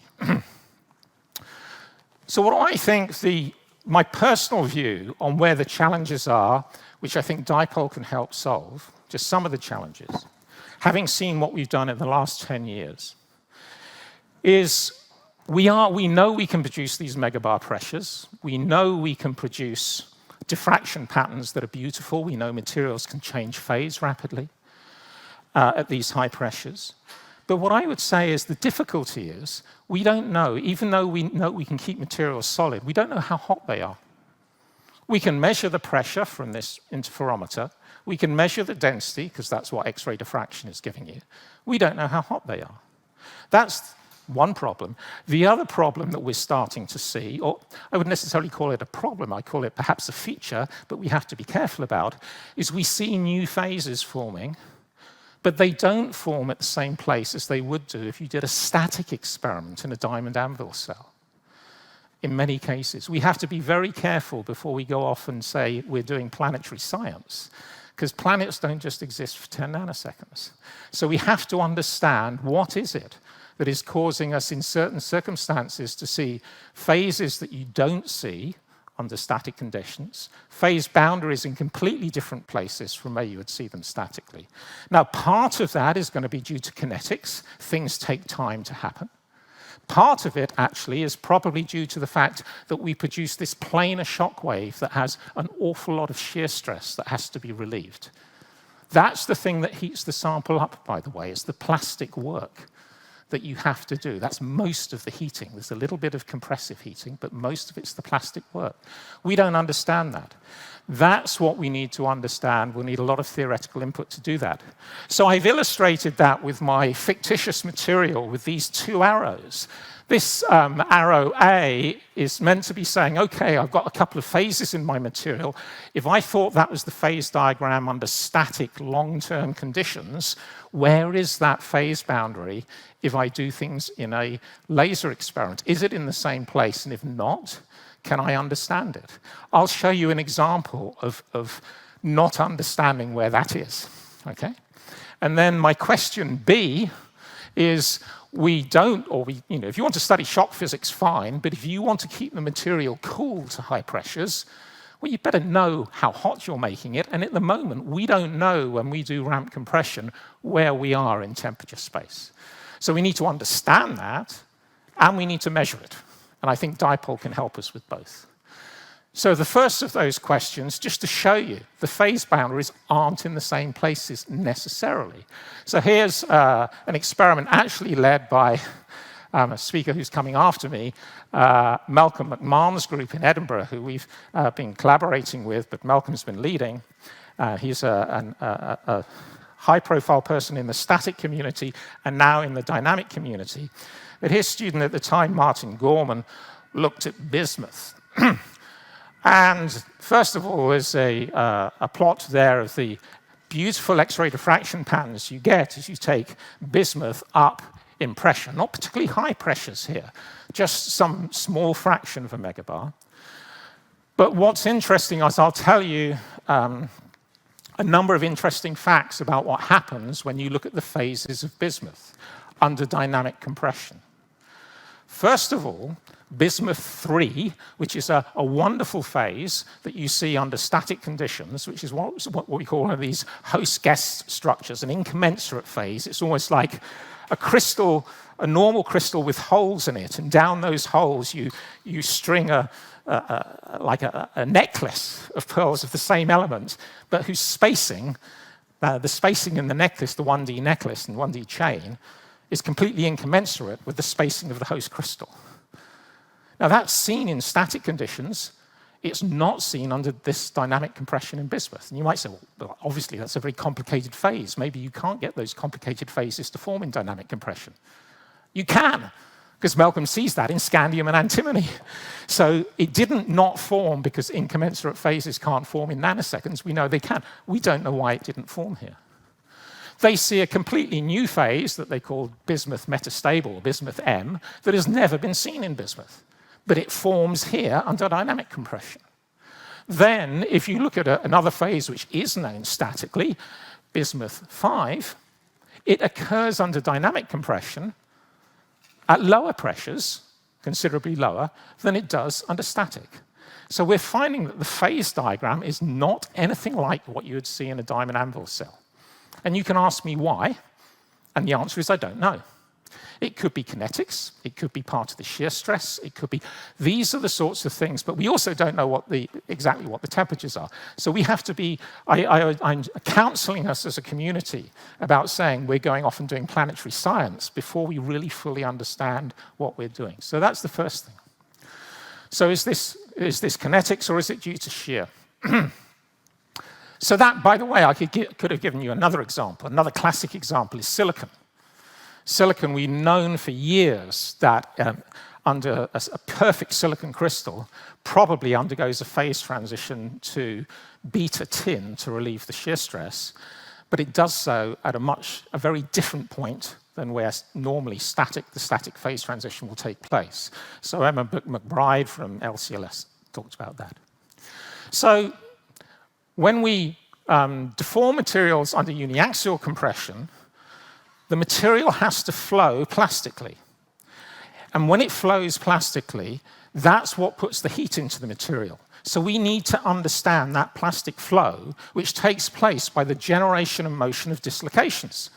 But we don't know how many dislocations are produced, and we don't know how they flow. And so we've been doing some experiments at LCLS to take a look at it. The standard classic formula goes all the way back to the work of Orowin and even Michael Polanyi, way back in the early part of the 19th century. If we knew the number of dislocations and how fast they were moving, we would know the plastic strain rate, and we could start to work out what's happening. So what we can do, though, with dipole and XFEL, and we started to do with LCLS, is watch that flow of dislocations. Because when materials flow plastically and produce this heat, when they flow plastically, generally what happens is the crystal planes rotate. You can show that by, if you pulled a perfect crystal such that you allowed it to slide, bits to slide along each other along dislocation planes, if you've got a constraint, that's to say it's uniaxial, you have to twist and rotate the crystal to satisfy those boundary conditions. We squash a crystal along one axis. That's a boundary condition. So our crystal planes have to rotate as that slippage takes place. That's how we look at the plastic flow. That's how, in the end, one of the techniques will work out how hot it should get. So maybe, because you can imagine that the crystal might decide to have dislocations in one direction and then another. And then one part of it causes it to rotate this way, one the other way, and then it doesn't rotate. That's also very interesting. But the way that you do this is you take a target. Most of our targets, by the way, are like this, that isn't randomly oriented in its little grains. We take what we call a fiber texture, where all of the grains have one axis that points to the surface, which is the same, and they're random azimuthally around that. And then if you take that, you will find that as the crystal planes rotate, you find two things. You find you don't get a Debye-Scherrer ring, you get spots on the ring, and where the spots are azimuthally tells you the rotation angle. So you can watch the planes rotate as you compress it. And indeed, that's the experiment we did at LCLS. Here's one of those targets. You can see this is unshocked, but it's as it is at the moment. But you can see you don't get full Debye-Scherrer rings, you get spots. If you shock it, you will notice that the shock has gone halfway through the material. So here I have something that's unshocked, it's not rotated. As soon as I shock it, that spot splits due to rotation. In fact, it rotates by about 14 degrees by the time I get to 2.5 million atmospheres. These are not small effects. We don't have the problem of measuring polarization to a part in 10 to the minus 11. This is massive rotation. But this has allowed us, by the way, this has allowed us to understand plasticity in this material much better than we did before. Because we found, for example, as I've shown here, at low pressures, the crystal doesn't rotate. And we did some simulations of this in a plasticity code using a formula for plasticity, and we found out that it was because actually at that point, the crystal was doing exactly what I said before, some parts of it rotating one way, and then another dislocation plane allowed it to rotate the other. And what you saw nothing up until a certain point where one of them dominates. And so we're already starting to understand how this plastic flow will affect things. And that's what you can see the diamonds there are the LCLS results, and the blue is the new model. But where are we going next? We have to measure the temperature. If we're going to tell people where we are on the phase diagram, we have to measure the temperature. Two ideas to do that are either the Debye-Waller effect or scattering from the phonons. The Debye-Waller effect, you'll remember, is the fact that you never diffract from a perfect crystal. The atoms are somehow vibrating around their sites. And that means that the higher order reflections get weaker. And so can we use that, the ratio of the reflections, to measure temperature? We can. The difficulty is that you don't just measure the temperature, you also measure the Debye temperature. It's also a function of the Debye temperature, which is a function of the compressibility of the material, which changes as you compress it. So you have to be a little bit careful, and it's even more complicated than that. One idea that's been started here at LCLS and started now has been ported here to HED, and also Strauss Group is very involved in this, is scattering from phonons in the material. And this is, phonons only have energies of a few tens of millielectron volts. So to get your X-ray to come in and create one of those and measure the loss of the X-ray photon energy or the gain of that 25 millielectron volts, you need really high resolution. And so that's the experiment that's been going on, which is photon hungry, that only produces a few photons. We've shown it works. Here's one of the first results to come from the HEDN station that Ulf's group was involved with, where, this is from Emma McBride's group, where you take diamond and you use the HEDN station to upshift and downscatter the X-rays from a perfect diamond crystal. And if you do that, you can see the ratio of these heights of creating and destroying phonons gives you the temperature directly. So there are problems with this. We're now asking ourselves the question, what happens if you shock the material and don't have a perfect diamond crystal? Because now you've got lots of defects. Well, that will cause some issues, and we've been doing some simulations on that, so there's still lots of work to go on that. But we believe you can still do it. So this is a paper that's just about to come out in Journal of Applied Physics, showing that, yes, you could measure those phonon modes, but you have to be, and maybe the temperature, but you have to be very careful. Dipole will produce challenges. We're shooting 10 times a second, so we're going to have to develop new target technologies like prototype tape targets, which has been done at STFC and SciTech. We'll need to manage diffraction patterns at very high rate and all those sorts of things. But the future is incredibly bright.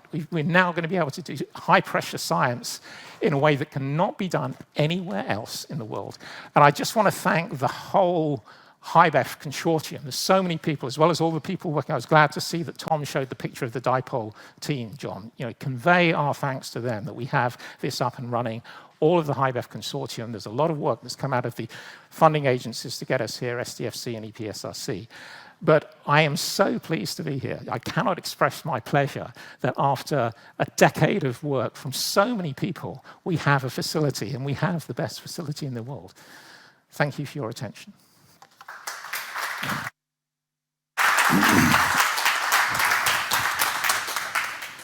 We have time for a quick question. Wim? Justin, thank you for a great talk. My question is maybe too academic, but you talked about temperature. How important in this whole story is non-LTE versus LTE?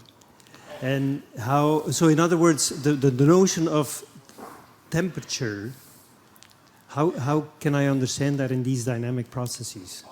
On our timescales, Wim, it's an excellent question, but on the timescales that we're talking about, yes, the phonons will, behind the compression front, will generally be in equilibrium.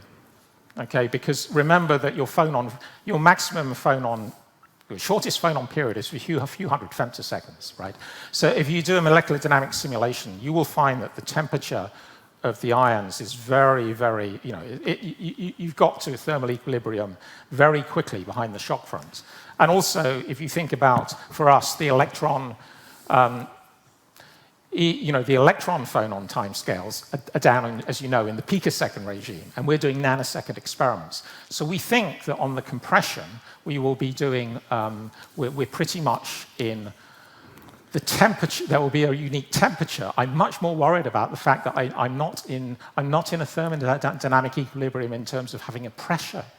I have shear stresses. And that's one of the things that is going to change where the phase boundaries are, is we're not actually on the hydrostat. And that depends on the strength of the material.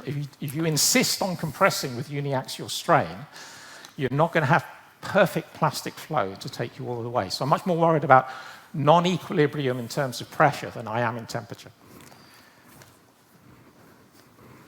Thank you very much. Or? Just this question, this point, then leads to the next question. So when will we have a dipole-like laser that can compress hydrostatically? There's no reason why we couldn't do it with dipole if we split the beams into 6 and did 6 is probably your smallest platonic solid, for your cube, that you could do. And I think it's a great idea. We've been having these discussions. Why go?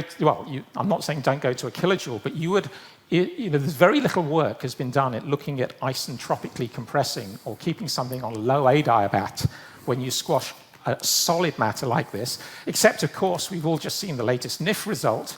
Those guys, they spend their whole time keeping material on low adiabats. I'd love to see a few students start to look at can we get to much higher pressures? I think we've been obsessed about doing things in a planar way because we then have visor, we then have a pressure measurement.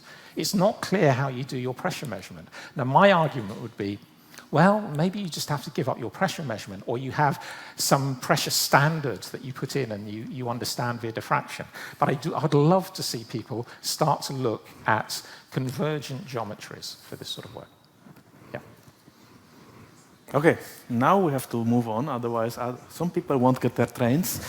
As next, we are moving actually to an online talk. I would like to welcome Malcolm McEwen from the School of Physics and Astronomy, University of Edinburgh.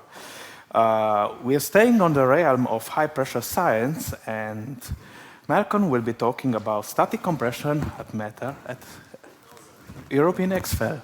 Welcome, Malcolm. You have to switch him online, or we don't hear you yet.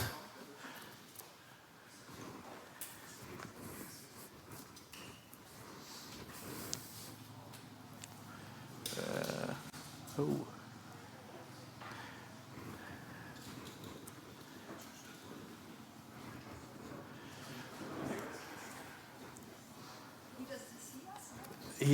I don't think he sees that.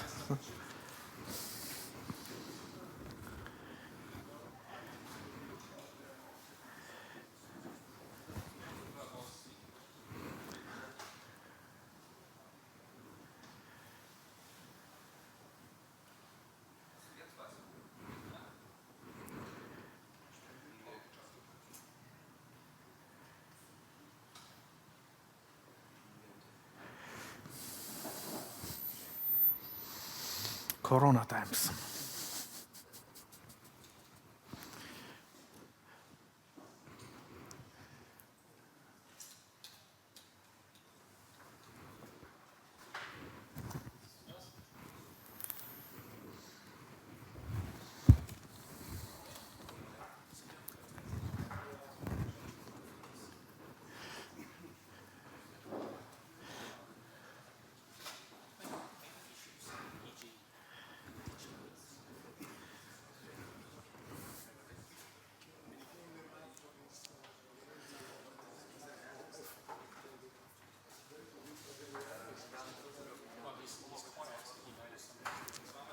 Yeah.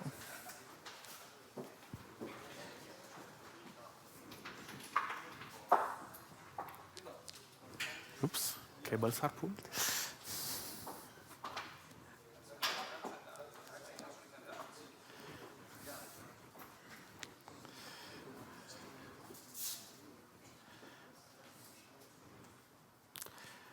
Otherwise.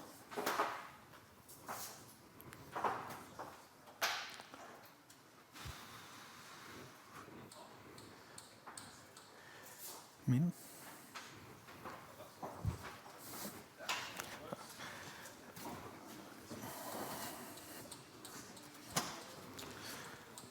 Otherwise, we change to the live talks, maybe.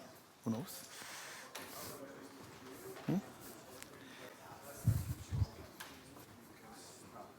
Excellent. Okay, so as I said at the beginning, many apologies. I couldn't be with you in person today, but I'm grounded here in Edinburgh by exam board meetings, which I have to duck out of immediately after this talk again. So Justin and Sakura both introduced this earlier today. Why are we studying materials at high pressures and temperatures? It's very fundamental, looking at how materials behave as we simply push the atoms together. We can make new materials. So 2 examples here from last year: metallic hydrogen and room temperature superconductors only at high pressures. The normal everyday pressure of planets is much higher, and also temperatures, than the pressures and temperatures around us. So normal conditions in planets is what we're interested in. And also industries like defense need to know the behavior for materials such as armor at extremes of strain rate, shock loading, etc. So static compression, as opposed to the dynamic compression that Justin just described, what we're doing is taking a diamond anvil cell, weighs about 1 kilogram, and at the heart of it are 2 gem quality diamonds. They cost 850 euros each. And between those, you put a thin metal foil with your sample in this hole, and then you can shine X-rays, lasers, etc. through the diamonds, this remarkable, hard, transparent material onto your sample, and you simply get the pressure by pushing the diamonds together. So this sample chamber in the foil is small. A big sample chamber is 100 microns in diameter, and they can go down to only 5 microns in diameter. You're stuck between 2 big single crystal diamonds, and you have this pressure cell and this gasket around your sample. But the key thing is you can look into the hole. And here, for example, this is a crystal of metallic oxygen. So at these pressures, 1.4 million atmospheres in room temperature, it's still O2 molecules, but it's a metal, and if you cool it down, it's also a superconductor. This phase only exists at very high pressures. So we've developed these techniques, a great deal over the last 45 years at synchrotrons, and I think it's interesting if you look at 2 of the earliest high-pressure static compression studies at synchrotrons. One was done at DAISY, and the other one's done at Stanford, which just happened to be the homes of XFEL and LCLS these days. But with diamond anvil cells, we can get up to pressures above 10 megabars, about 3 times Earth's core pressure. By shining infrared lasers on our sample, we can simultaneously heat to thousands of Kelvin, and we can do X-ray diffraction, scattering, spectroscopy, and because the diamonds are transparent, we can also shine lasers in there and do Raman infrared spectroscopy and things like that. So given all of that, what new science can we do at FELS? In particular, can we do at HED at the European XFEL? We've been thinking about this a long time. Here's a workshop from 2011, the first DAC workshop, DAC science at XFEL workshop held. Myself, there's Sakura, and a bunch of other people you may recognize in that photograph. And what came out of this was the conceptual design report for a diamond anvil setup on the HED instrument showing interaction chamber 2 there. But I think the key thing that differentiates diamond anvil cell static compression research from any other experiments at XFELS is we can't do diffract and destroy. We have one sample, such as that little oxygen metallic single crystal, and we want to obtain lots of data off that sample without destroying it. And you'll see, luckily, the fact that this is clamped at very high pressures in a diamond anvil cell means it isn't necessarily destroyed when even a full power XFEL pulse hits it. So here is IC2, which we saw being rolled across the HED hutch this morning by our eminent guests. This is the diamond anvil setup at the center of that. Everything in this photograph was funded by or through HIBEF. So we've got the diamond anvil cells sit in the tower cell. They're rotated one after another. And we have these 2 large detectors sitting behind the sample, which are in an air pocket loaded into the top of the chamber. So they don't work in a vacuum. They're still in air. We can collect beautiful diffraction patterns on these detectors. We then integrate around them azimuthally and turn that 2D image into a beautiful one-dimensional diffraction profile that looks like that. So the key questions we've tried to answer over the last 18 months or so, which the 3 final questions have been delayed by COVID, and those experiments will take place in October and November this year. So the first of those questions, do the diamonds, or will the diamonds in diamond anvil cells survive illumination by full power XFEL pulses? Okay, now this was a fundamental question, of course, because if they didn't, if the cell blew up the first time one of these pulses hit the diamonds, then the entire international DAC program at XFELS would be over. So this is a model of what the pressure distribution in a diamond anvil cell looks like. So the very highest pressures are really only the extreme tip of the diamond, where it's very, very heavily strained, and we can bend the tips of these diamonds. So there's the shape of the diamond changing between 1 atmosphere and 4 million atmospheres. The effects are small and it's elastic, they come back again, but it's easily measurable. Tips of these diamonds are under pretty extreme conditions. And the key thing we realized we had to do initially was your sample cannot touch the diamonds. This sample is going to get very, very hot, and if it sits on the diamond, the diamond will suck all of the heat out of that sample because of its very high thermal conductivity, and you may also break the diamond. But we had techniques from the synchrotron area where we would prop our sample up on something with low thermal conductivity, so we could heat the sample without that heat going into the diamonds. And in 2292, the first experiment led by my colleague Stuart McWilliams, we only broke 1 diamond of the 70 cells we loaded, and that was, I think we tried to break it. We were putting in full power pulse trains to try and break the diamond, and we managed once, although there is evidence we damaged the tips of some of the others. Okay, so the second part of 2292 was, can we use these XFEL pulses to actually heat the samples in the diamond anvil cell and thereby achieve temperatures that we can't get with infrared lasers? And even the simplest models of X-ray absorption and heating suggest that temperatures well in excess of 10,000 Kelvin will be possible if we have small X-ray beams. Okay, but currently there's no split delay line on HED, so our pump and probe pulses are only multiples of the frequency of the incoming X-ray pulses apart, so 220, 440, 880 nanoseconds apart. We don't have any finer spacing between the pump and the probe yet, but we will. Okay, but we simulated this in advance, so the tamper here are the diamonds, the medium is our thermal insulation. There's our sample, in comes a pulse, and if we model the heat flow over the next microsecond or so, then we can see the heat dissipates. But if we're coming in hundreds of nanoseconds later, then this is what the temperature is going to be like in our sample. The diamonds stay quite cool, but the sample gets hot. What you will see is this sawtooth heating. It initially heats up, cools down, next pulse comes in, heats up.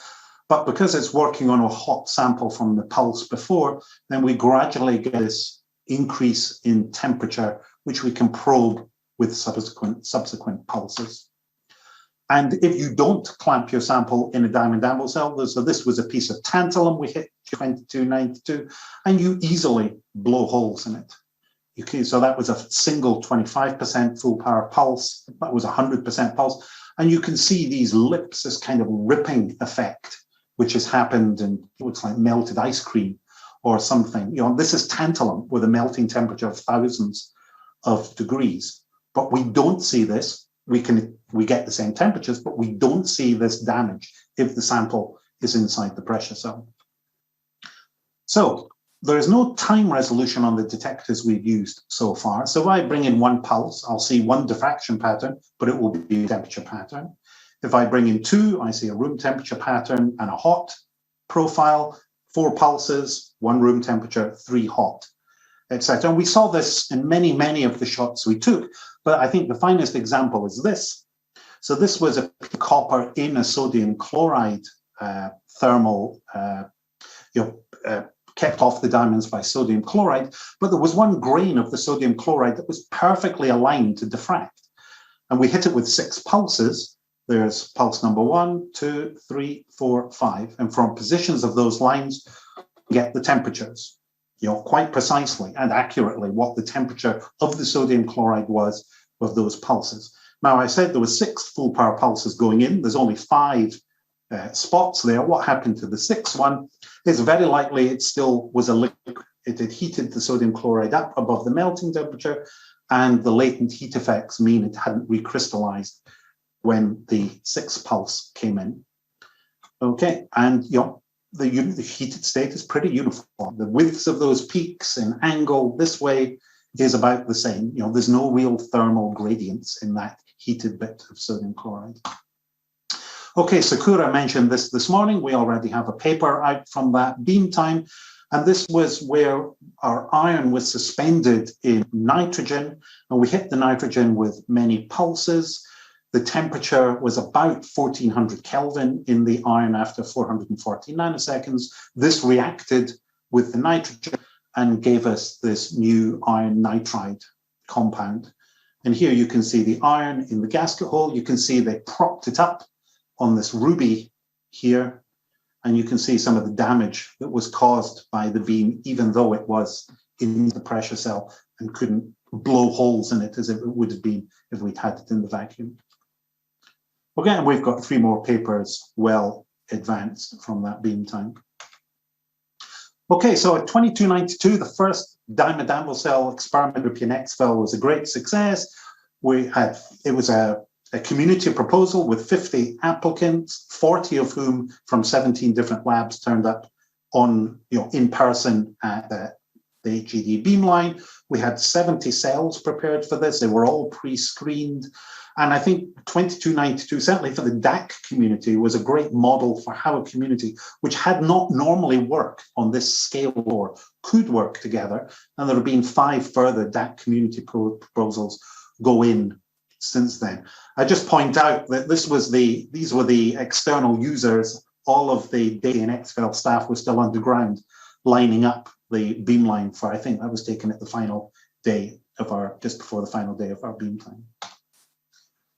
So we've also done another experiment at the PAL XFEL in a diamond anvil cell. And what this showed was if we had a piece of gold in water, this is very high pressure water, very high pressure ice, and you hit this with pulses, what we did was heat the gold up till it was very hot. That heated up the ice around it, both melted.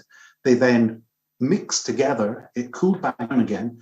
And what was made was this gold water sponge when it was taken out and cut in half with a fib afterwards. But the key thing here was, and what's important for the upcoming experiments, that even though we reached very high temperatures in the gold, there were no chemical reactions, that all of this happened fast enough that we did not see the very hot gold react chemically with the very hot ice and the very hot water. So this has led to one of the 3 DAC experiments that's going to happen later this year, 2592, where we're going to make high atomic number metallic crucibles, heat those with the X-ray beam, and then use heat conduction to heat these planetary ice materials, all of which are transparent, and we can't heat with infrared lasers. So the idea here is you have a piece of gold with a hole in it, you heat the gold with the X-ray beam.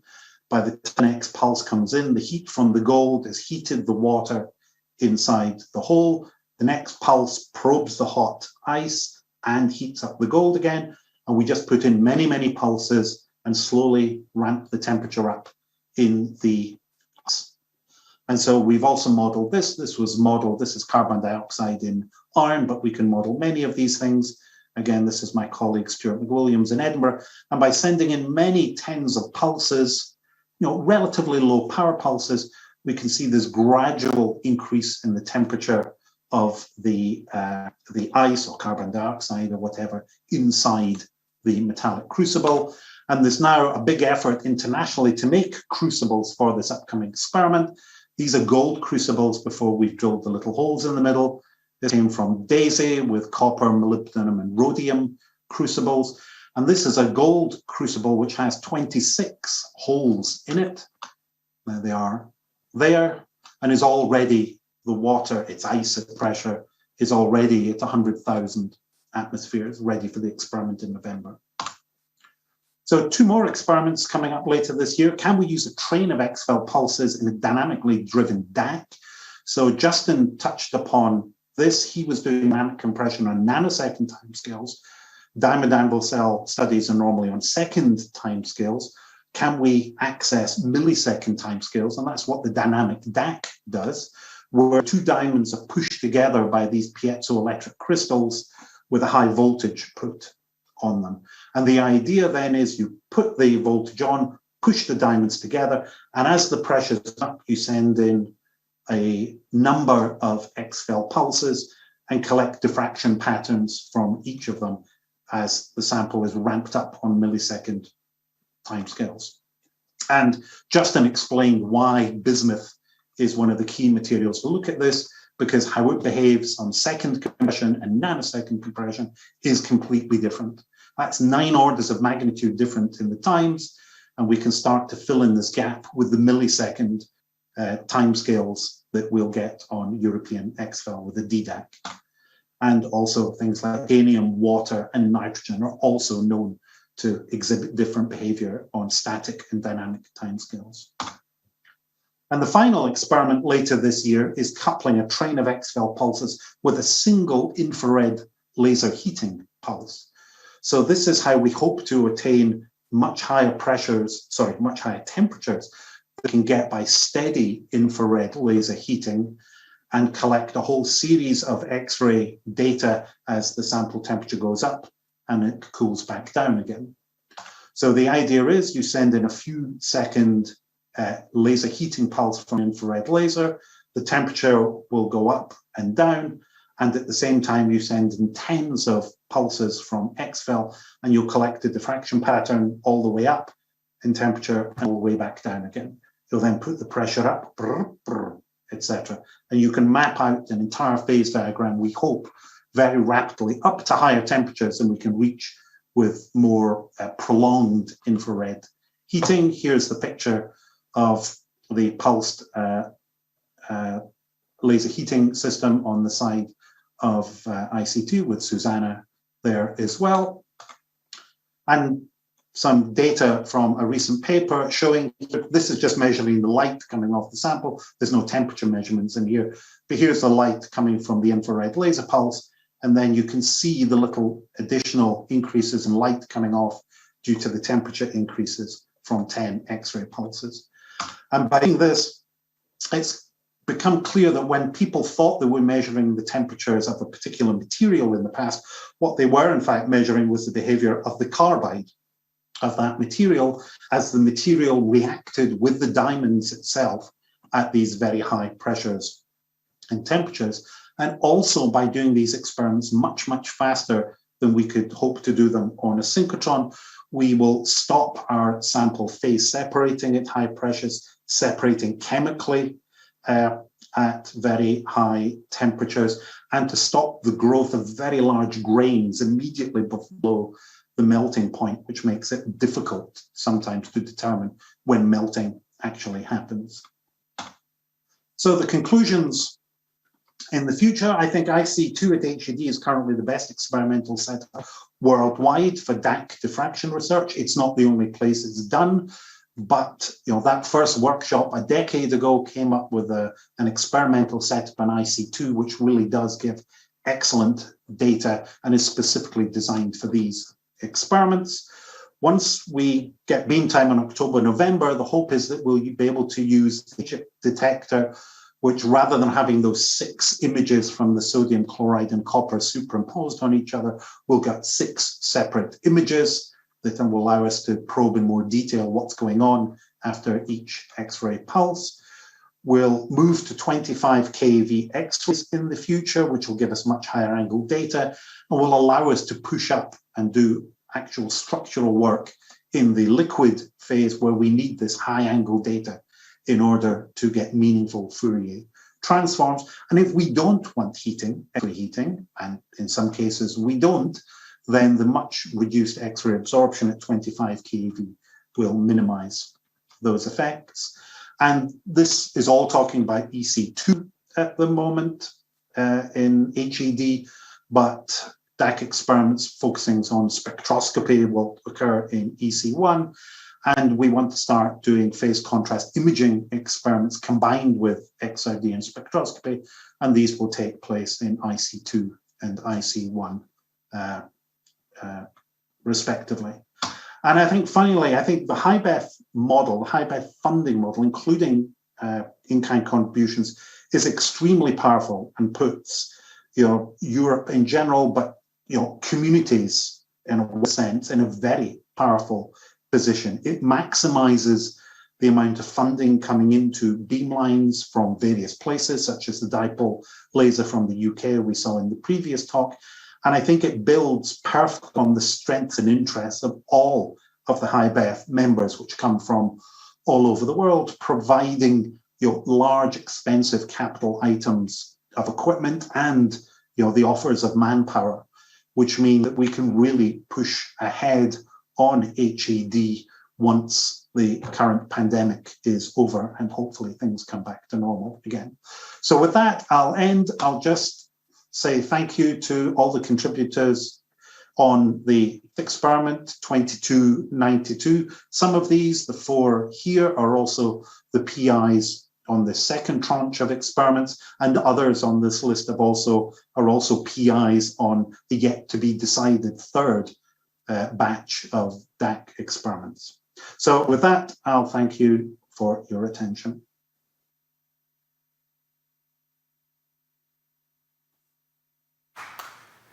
Thank you, Malcolm. And let's try to have some questions. Let's see if that works as supposed to.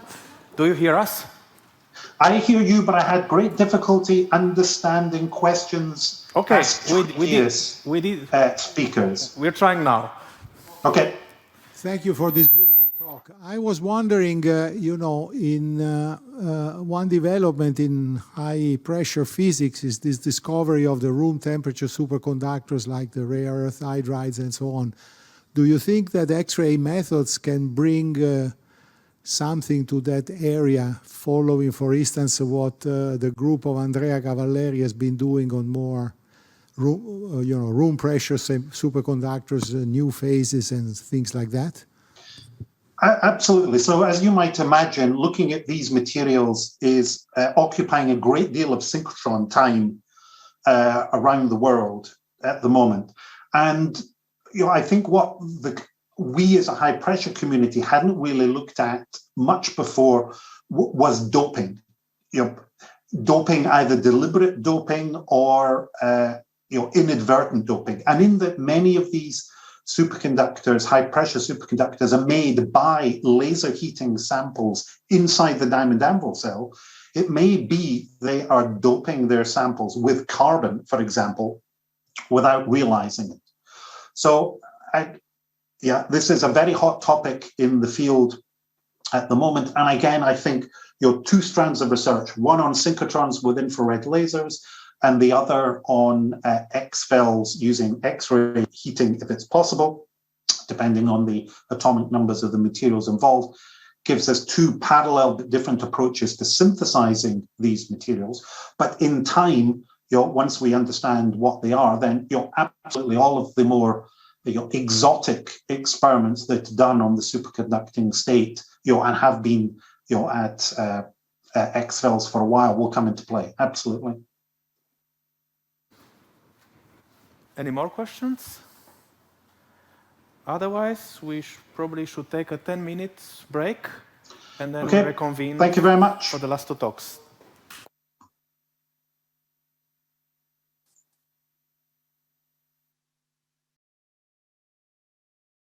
Probably we should start. Okay, I'm online. Okay, great. Welcome to the final session of our scientific symposium. It's my pleasure to introduce to you Professor Hiroyuki Nojiri from the Institute for Material Research, Material Property Division of the Tohoku University in Japan. Professor Nojiri is exploring frontiers of magnetism in high magnetic fields. His group's main subject is to investigate basic principles to control condensed matter, including strongly correlated electron systems, topological and quantum matter, by using strong, pulsed and steady magnetic fields.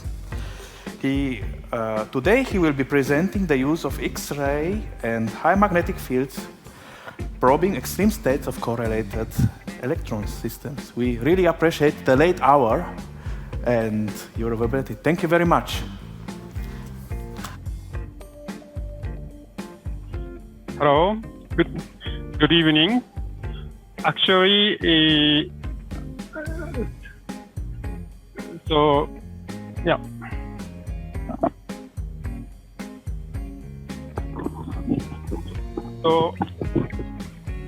Let me switch to my microphone, sorry.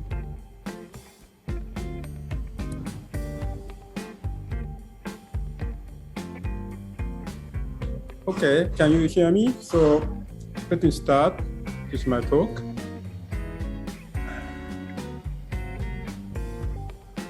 So, yeah, okay.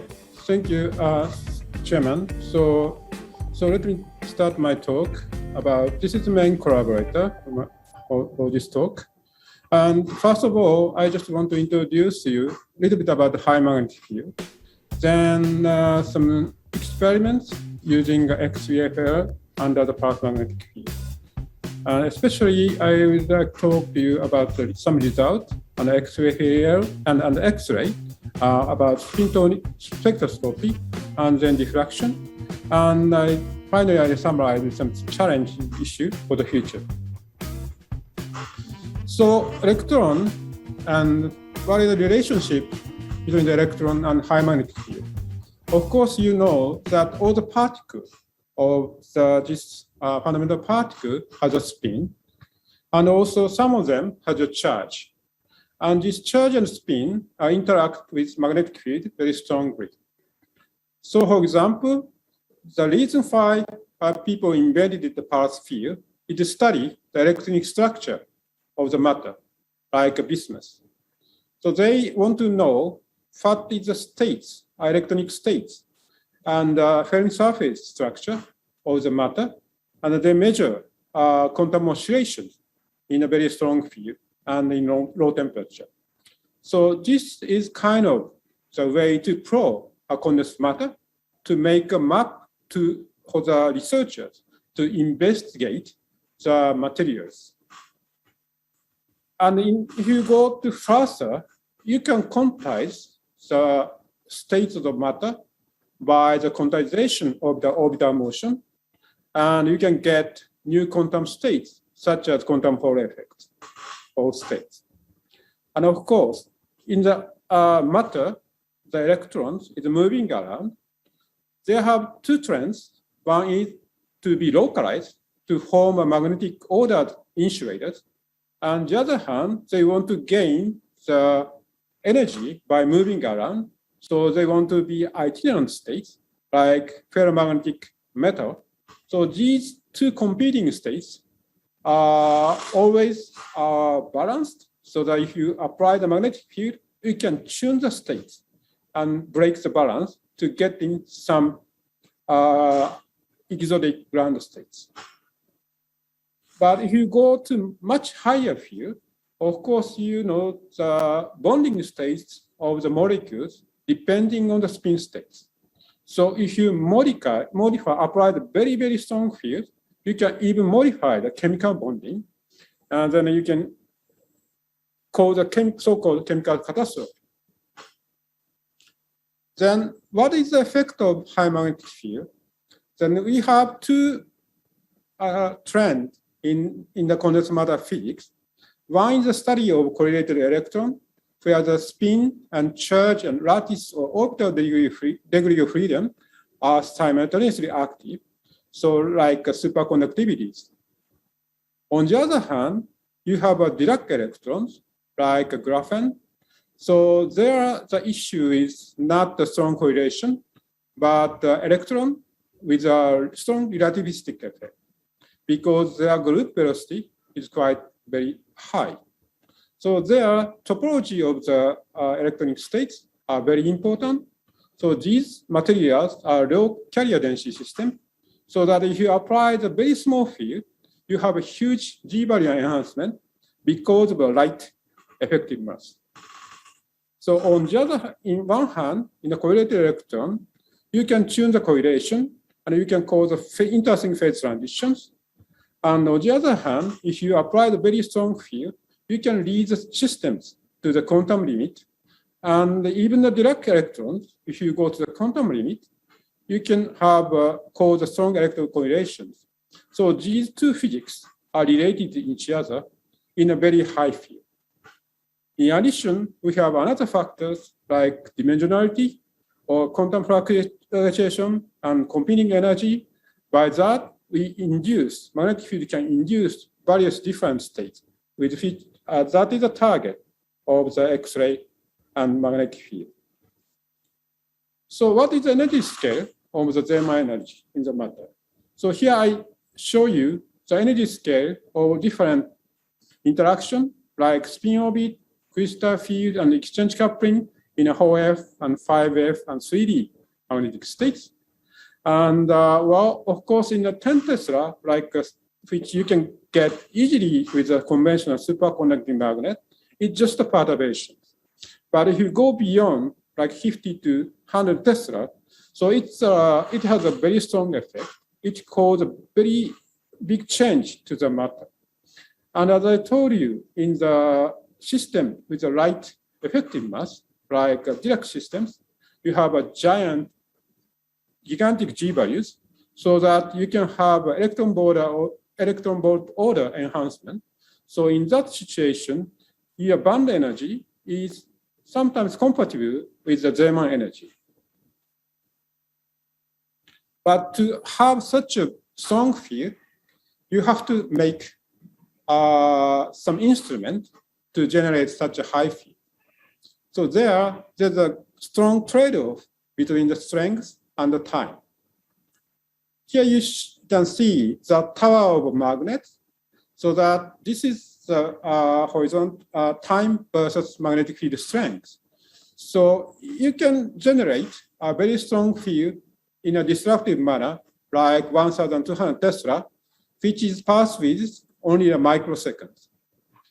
And of course, if you use the steady magnetic field, you can generate a magnetic field of 20 to 30 Tesla for the day. But if you want to go something like to 50 to 100 Tesla, you need to use a path magnetic field. Then in this HIBF beamline, you develop this 50 Tesla long path magnet. And as I show you later, we are also working in the combination of XFEL and path field, but there we are working with relatively small coil, so-called mini coil approach, where the path width is rather short. So that this development of the large long path magnet in this new beamline is very, very advantage, but has a very strong advantage to the other instruments. So let me say, why you need a path magnetic field. Of course, compared to the steady field, we can get the higher magnetic field. And the insulation is, in many cases, easy compared to the steady field. Of course, your 50 Tesla magnet is very big, but if you compare the several tens megawatts DC field, it's much, much smaller in the energy scale, in the budget scale. And another good point of the path field is we can optimize the design for different cases, but in a steady field, because this is a very big machine, so you have to have a general purpose magnet, so you cannot optimize for each experiment. In the combination of XFEL, such a complicated experiment, this advantage is very, very important. So for example, this is a coil we are using for the diffraction measurement. So this is a 1 inch in an outer diameter. And with that, we can generate 40 Tesla or 50 Tesla, either in split pair or in a solenoid. And the capacitor band to drive it is very small, like this one. But there's some limitation. As you see, pulse speed is only order of 1 millisecond. So the data acquisition is quite limited in this approach. Compared to this mini coil approach, your large path field or long path field of 10 milliseconds, which you are built for this high BF beamline, is some very great advantages, because you can take the data more efficiently, maybe several 10 times efficiently, so that we can study the detail of systems in a very short time. So this is certainly very important to study condensed matter physics. Then let me explain a little bit about the mode of the diffraction in the combination of pulse magnetic field. So the diffraction scheme is different between the monochromatic beam and white beam. So like a green, if we use a short path as my case, so if you want to measure the field dependence, we can just capture one X-ray microbunches so that if you want to take the field dependence, we have to repeat the field generation many, many times. But there in this new beamline, because you have a long path, so you can take automatically magnetic field dependence and time dependence. So that this is a very efficient way to study field dependence of the properties. So let me show you some example of the spectroscopy. Let me start from X-ray absorption spectroscopy. So this is a case of magnetic field induced valence state transitions. So in some of the rare elements, like europium, you have two valence states fluctuating each other. So one of the states, like europium 3+, is non-magnetic. So the other state, europium 2+, is fully magnetic. Then if you have the state mixing of two states, you have some entropy gain. So you can gain free energy. So that sometimes in some conditions, you have this valence fluctuating state with larger entropy is stabilized. When you, at low temperature, of course, the non-magnetic state is stabilized because entropy is less important. But if you go to the higher temperature, this state is recovered. At low temperature, in a non-magnetic state, if you apply a very strong field, you can induce these magnetic ground states. Then that kind of valence state transition, we can examine by X-ray absorption spectroscopy. So this is a case done by synchronization. But can we do the similar experiments by using the X-ray-FEL? So this is the experiment we tried on LHLS a few years ago. So because there's a certain bandwidth in the FEL beam, so we can actually cover the whole energy range of the near-edge spectroscopy.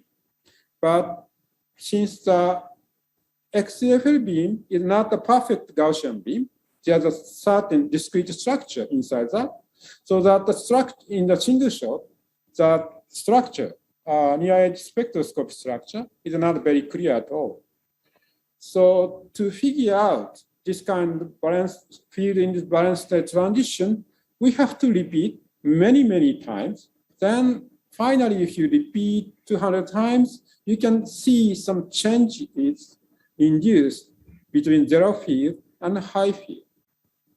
So, well, this is a very primitive experiment. So you don't think it's promising, but if you have a high resolution repetition rate and wideband smooth beam, and you have lower energy access, maybe it is possible in a high BEF. And of course, to measure the bulk measurement sample, it is not necessary to use FEL, but people working in the correlated electron now not only studying the bulk material, but studying a device made of the correlated electron system. So in the case of such device study, device system of correlated electron, because the sample is very, very tiny, so use of high intense XFEL is very essential. And if you use polarized X-ray, of course, you can do the XMCD, which gives you element-specific magnetization measurement. So here I show you some example of the collaboration between Dresden and our groups. So then you have some magnetic systems with multi-element and multi-sublattice. It is very difficult to decide which element contribute with which part of magnetization. But if you use XMCD, you can specify which moment is coming from manganese and which moment is coming from chromium. Then we can know the magnetization curve element specific way. So this is very important for the many of magnetic systems. And then another example is the spin state transition materials. So this is a cubic molecule with a manganese 3+, 3D host states. So they are at high temperature, they have a high spin state with a cubic symmetry. But if you go to the low temperature, because of the Yantera-like distortion, so that they are deviated from a cubic and they are compressed in some directions, then the spin state coming to the low spin. So if you apply the very strong field at low temperature, you can cause the low spin to high spin state transition with a huge hysteresis of 30 to 40 Tesla. Then if you look at the lattice constant temperature dependence at the zero field, you have a change of about 0.5% of lattice constant at the phase transition. So this is kind of spin state transition, but kind of cooperative phenomena. And it's a coupled transition with a spin state and lattice degree of freedom. So we want to study this spin state and the lattice constant at the same time. So we did X-ray emission spectroscopy and powder X-ray diffraction at the same time. So we have a split pair and we have XES crystal, and we measure the diffraction, X-ray powder diffraction in the downstream, and measure the K-beta transitions. So if you see this, it's a rather small shift, but you can see the clear shift of the XES spectrum between high spin and low spin state. So we can confirm, actually, this is the change of spin states. And if you go to the lattice part, we can see this kind of powder diffraction. Then we also see the clear shift of the lattice constant. But if you go to the high resolution mode, you can have more information. As I show you, there's a huge hysteresis that we want to know how the lattice constant changes with this large magnetic hysteresis. So we measure the time dependence of the diffraction by changing the timing with the pulse field and the XFEA pulses to measure this kind of hysteresis. By that, we know that some delay of the change of lattice constant in this field-induced spin state transitions. Of course, there are many other issues like quantum vacuum phenomena, and there we can study the very strong magnum-magnum coupling system and the very strong terahertz radiation. So this could be another subject for the future in the field. Then let's move on the diffraction part. So one of the important issue in the superconductivity is what is the real ground state or in the normal state. And if you see this conventional phase diagram of high TC superconductor, so you have a dip at the whole concentration about 12%. So then people found a charge density wave around this concentration, and the relationship between this density wave and ground state of high TC superconductivity has been very interesting subject. But since this charge density wave is very, very tiny modulation, so it is very difficult to measure the conventional synchrotron. It's a combination path feed and XFEL. Then we actually found two types of density wave states. One is saturate relatively low field, like 10 Tesla. The other one increase rapidly towards the AC2. So, and this rapidly increasing component has a three-dimensional correlation. On the other hand, this is saturating component are 2D correlations and doesn't have a 3D correlation. The next question is, this kind of density state starts, what is the whole concentric dependence, where this charge density of state sets in. So we repeated the measurement by different hole concentration, and we found that this state appears something between 6% and 8%. So this is much different from the phase boundary from antiferromagnetic insulator and superconducting state. So this data shows that there's some quantum critical point inside the superconducting zone. Then we know this kind of behavior, but there's several interesting proposals. For example, at low temperature, there's a proposal, there should be the so-called pair density wave. So this is a superconducting state with inhomogeneous order parameters. But to approach that, we have to combine very strong field above around 30-40 Tesla and very low temperature. This has been very difficult in the most of the X-ray experiments, but now we have some breakthrough and we now reach like a T/H ratio of 0.02 recently. But of course, strong XFEL and low temperature, strong magnetic field is not enough to see this kind of tiny changes.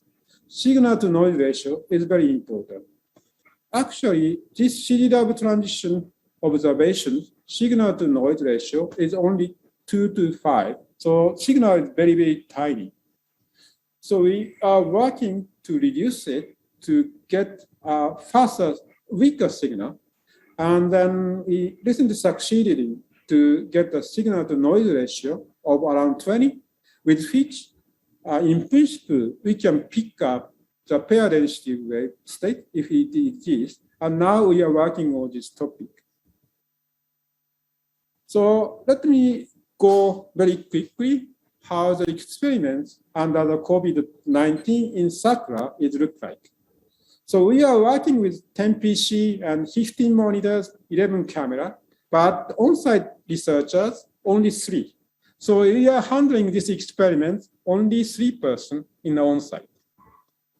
But these experiments look like American football game. So we have only 3 persons, but some director and designer of the experiments are making order to us from the home. And there are data analysis team from over 3 different nations, about 10 people. Then with that, we could do this kind of difficult experiments, combination high field, low temperature, and extremely low background.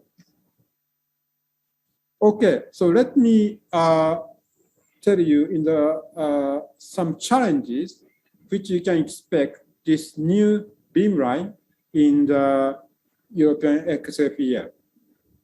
One challenge is to approach the higher field, higher than 50 Tesla. Then one of the interesting physics which I expect, for example, the charge density wave of graphite in the extremely quantum limit.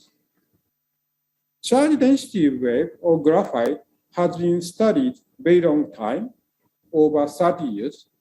The people know that there's a charge density wave or spin density wave in the range of 30 to 50 Tesla. So this is still under investigation because there are no diffraction experiments so far because you need a combination of low temperature and high field. So this is a very good target of this beamline, I think. But this is not the end of the story of the graphite. Recently, people found the second exotic state in a higher field in the range of 55 Tesla to 75 Tesla. Some people say this is an extonic state and should be very interesting, but access there is even more challenging because you need some temperature or combination of temperature 1.5 Kelvin and 70 Tesla, for example. But I believe that in a few years, you can access these ranges and figure out what is happening in this second phase transitions. Second challenge is to study crystal structure of the molecular solids, like solid oxygen. So several years ago, people found field-induced structure phase transition in the solid oxygen. Solid oxygen is quite rare material, ordered antiferromagnetically. And then if you apply the field of 120 Tesla by the spectroscopy, they found the new crystal state. So this new crystal state appears because your interaction depending on the spin state. So this is called theta state. But still, this is a part combination, a kind of model deduced from the combination spectroscopy and some calculation.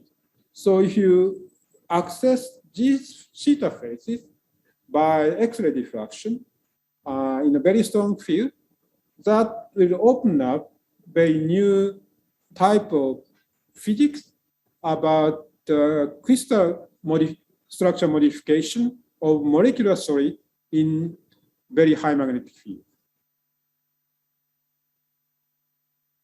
So finally, I'll give you some summary and a little bit about the future.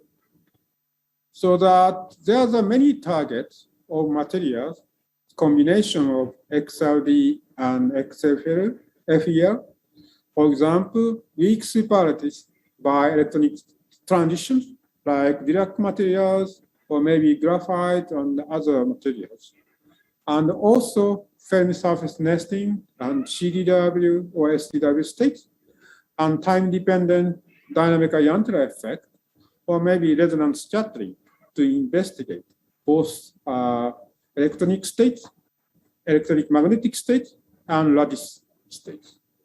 And of course, I showed you some primitive experiment of the emission spectroscopy and XMCD, but you can have a more improvement with a long path, combination long path, and excellent beam property of European FEL, including emission, exhaust, and component scattering, maybe in the future, also resonant inelastic scattering.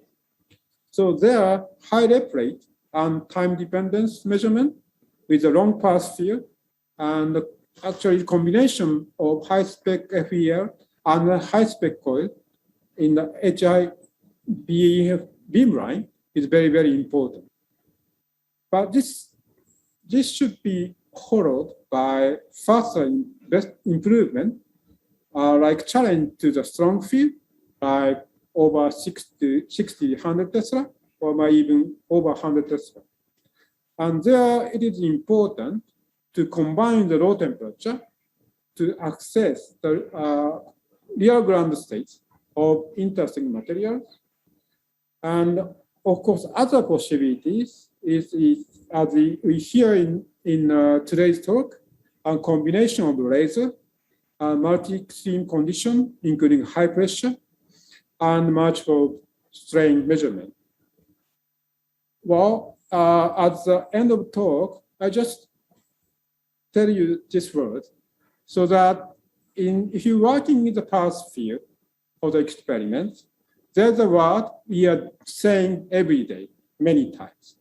So to generate a high field, first we have to charge up the capacitor bank. Then we push the switch to flow the huge current to the coil. Then we say discharge.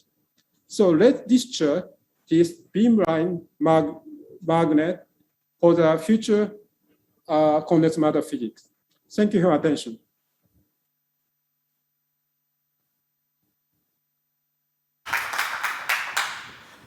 Professor Nojiri, thank you very much for your nice overview and outlook of the science that we could do here. We look forward to host you here as a user at our facility and hope for very nice science. Any question from the audience of Professor Nojiri? Massimo?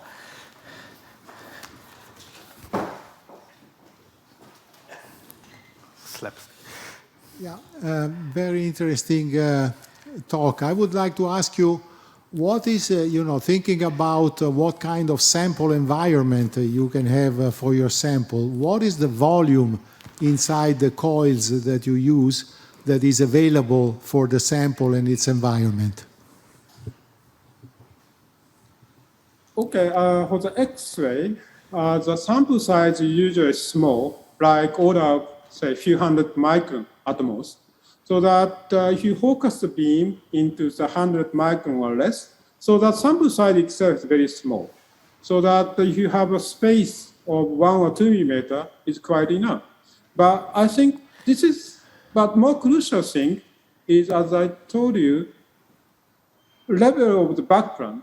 Because in the condensed matter physics, we want to pick up very tiny changes in a very high field, and also we need a very low temperature. So the combination of minimum temperature of something like 2 Kelvin, and if you have a 50 Tesla and 2 Kelvin combination, you can do excellent physics. Because many of the X-ray experiments so far done can go like 5 or 6 Kelvin, and condensed matter physicists are always frustrating the status of X-ray in terms of the low temperature and high band heat combinations. More questions? Otherwise, let's thank the speaker again. Thank you. Last but not least, let's move to Professor Dominik Krauss' presentation. He is head of the High Energy Density Physics Group at the University of Rostock in the Institute of Physics. His main focus is on high energy density physics, including chemistry of planets, transition inside the giant planets, hot and warm dense matter, dynamic material synthesis via extreme conditions. He will be talking today about perspectives on future upgrade towards HIBEF 2.0. Thank you. Okay, yeah, thank you very much. I think I woke up a few people. So thank you for still being here and now also being awake, and also for those people still listening outside. So today we are very emotional about opening a world-class facility for high energy density science, kind of the first of this kind in Germany. So what else do we want? So we now have this facility, it's ready for research. But of course, we already have to start to think about the future. So what could be very next steps? But as you will see in my first slides, that what I will show is not really very new ideas. So this kind of discussion about what is HIBEF 2.0 has been going on for a while.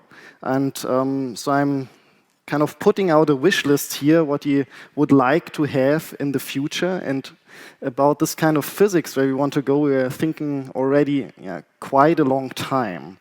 HIBEF 1.0 very specifically went into a certain area that came out of discussion in the community. So when I go here to the next slide, the first time I was involved in this community is when I was just finishing my PhD thesis in Darmstadt. And then I was chosen to represent our group at this HIBEF kickoff meeting in 2013. So this was just a few weeks ahead before I moved as a postdoc to Roger Falconi, who is actually here in the audience. So nice to see him again. And yeah, there were very interesting, very intense discussion of this HIBEF community where it would like to go. And one of these very vivid discussions was, shall we go for high energy in our system? That means both for the short pulse laser and the long pulse laser. And the other direction was towards rep rate, what we have seen today a lot in the talk of Justin Walk. So I think both directions really bring revolutionary new insights.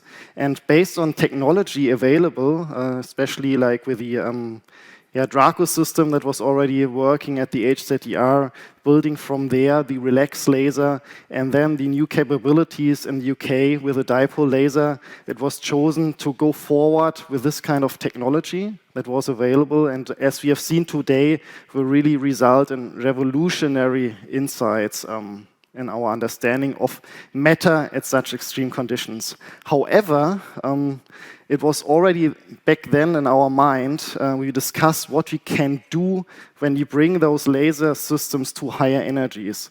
So this kind of science that we can achieve there was already discussed back then. Actually, I put some handwritten, or this is a copy from my handwritten notes from this conference.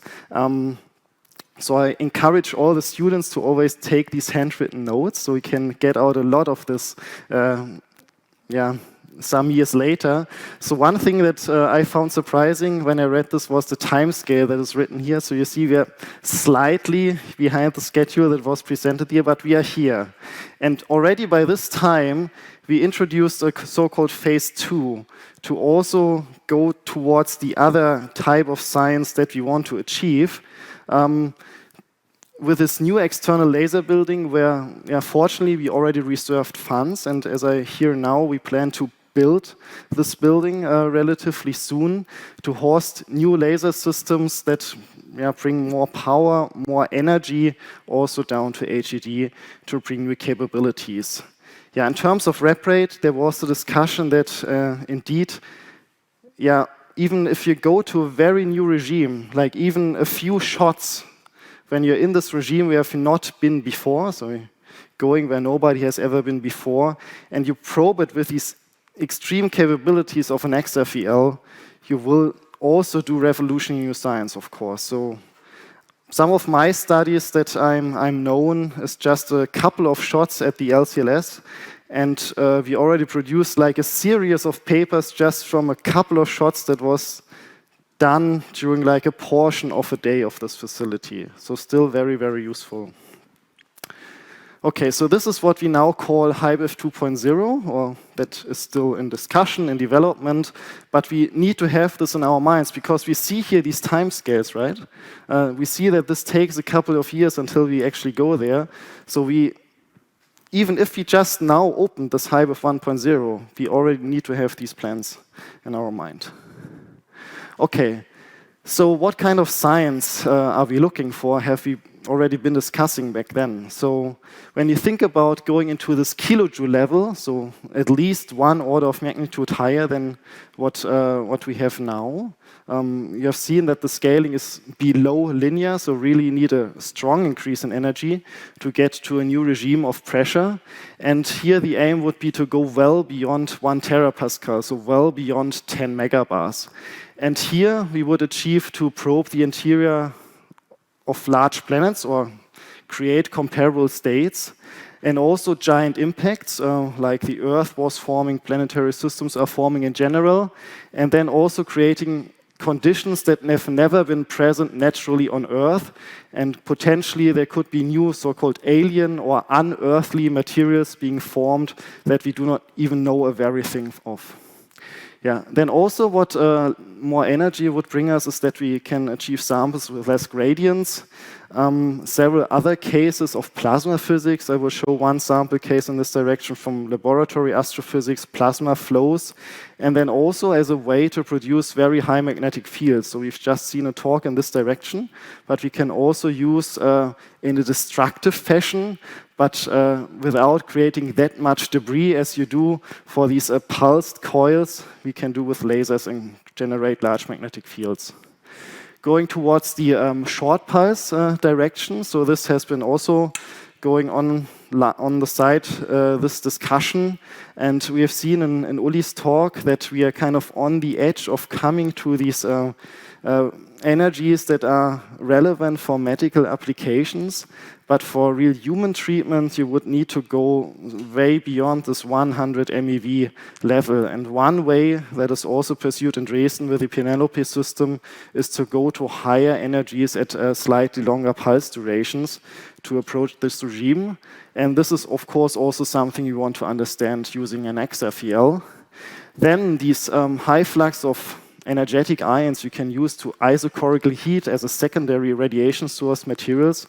This was a very big discussion back then in 2013 to give more energy, that you have just more protons or ions to heat your samples. And at the same time, with these longer time scales, you are coming closer to an equilibrium state for these very extreme plasmas, so just different scales in plasma physics. And finally, also, I think somewhat discussed back then, but more put into quantitative context by Tom Cowan recently, that with such a system, one would have, even in a single shot, then a signal potential above background to measure effects of quantum of vacuum birefringence. Okay, so I want to summarize some efforts in this direction. As I said, this was always somewhat back in the minds of the HIBEF community. And in 2017, there seemed to be like one opportunity to get funding, a contribution in this direction. China wanted to provide a laser based on conventional technology. And along this, we developed with some contributors around the world a science case, even showing that, having just like a very low rep rate, like a shot every 10 or 30 minutes, at this energy will still provide transformative science and results. So this seemed to be a very good opportunity because they wanted to bring in this laser, but due to political reasons, we were encouraged by the local ministry to not follow these rules. But of course, we are looking for something else, maybe even including newer technology, going more towards higher repetition rates where we can do more experiments. This is currently happening. I think Tom was mentioning this, that we are doing development, or we are looking towards development studies in connection also with the Facility for Antiproton and Ion Research in Darmstadt. So that's the other upcoming lab in Germany where people like to do high energy density science, or at part of the program there's high energy density science. And they would like to have a similar type of laser system that we envision for HIBEF 2.0 also as a probe laser for their plasmas. Okay. Going more into this long pulse direction, here's a short comparison of what is already present and what could we achieve with an additional laser system. And here we see the facility at MEC at LCLS, Hermes at SACLA, all looking very similar. What makes a big difference is actually the diagnostic capabilities that you have at these facilities. So you not only need the drive lasers to put there, you also need a big team to really operate these, that they work properly and that you have a proper set of diagnostics. Then what's the big change, as Justin was showing with the dipole laser, is this like more than 1,000-fold increase of repetition rate. I mean, this is really transformative, and I'm very much looking forward to this, to do our studies in this direction. However, if we go another dimension here in energy, we will also have a very transformative step here in pressure. Even if we are on like similar scale and repetition rate, so with the newer technology, we would like to aim to something like shot per minute, if this is possible. Yeah, so dipole gives us a rep rate, and with a kilojoule, we could go to these high pressures and achieve larger sample volumes. Some sample cases why these higher pressures are interesting, like going to a terapascal or like 10 megabars and beyond. This is the core of super Earth. So you have here a comparison of Earth and a 10 Earth mass super Earth going up to 4,000 GPa, like 40 megabar in the center. And these types of planets turn out to be very common in our near neighborhood, but also in the whole galaxy. And to understand what's going on inside these planets, the structure and also the evolution very much depends on internal phase transition, chemical reactions, and so on. When you look on a very common scenario where these super Earths are found, very often they orbit very close around a so-called M-dwarf star, so a very small star.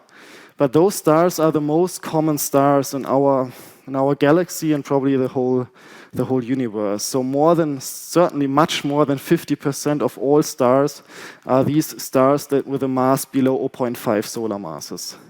And there, this habitable zone where life could exist is very close to the star. So those planets orbiting in this habitable zone, they will experience a lot of solar or stellar wind from this star. And these small stars are also thought to be very convective in the inside, so produce even stronger magnetic fields than our sun and stronger plasma outbursts.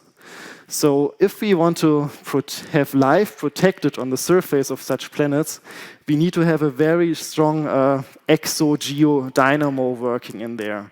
So what kind of candidates, what kind of material mix could really make up a planet where we are close to conditions that would resemble here on our Earth. Strongly depends what we have on the inside. And this kind of science case, I think will get boosted in the very near future. Fingers crossed, like in November, December, it's now posted that the James Webb Space Telescope will be launched. I think it's now ready to be shipped to the launch site. And then such a planet, like a 10 Earth mass super Earth, could be directly imaged maybe with James Webb Telescope. I think this will kind of boost the field. The next one that will bring a new dimension is the extremely large telescope by the European Southern Observatory, also with a strong focus on these exoplanets. So this is a big zoo. So here's a histogram of the radius and the number of planets found at a certain radius. And there you see these two peaks between Earth size and Neptune. So this one here is super Earth. And these are the so-called mini-Neptunes, which are even a bit more abundant. So these are so-called water worlds, like a mixture of low Z materials, a lot of chemistry that can happen. And when you look at the so-called mass radius diagram here, so here's mass in Earth masses, and here's radius in Earth radius. Here you have this regime of these Neptunian worlds, and they span a very large regime of radii.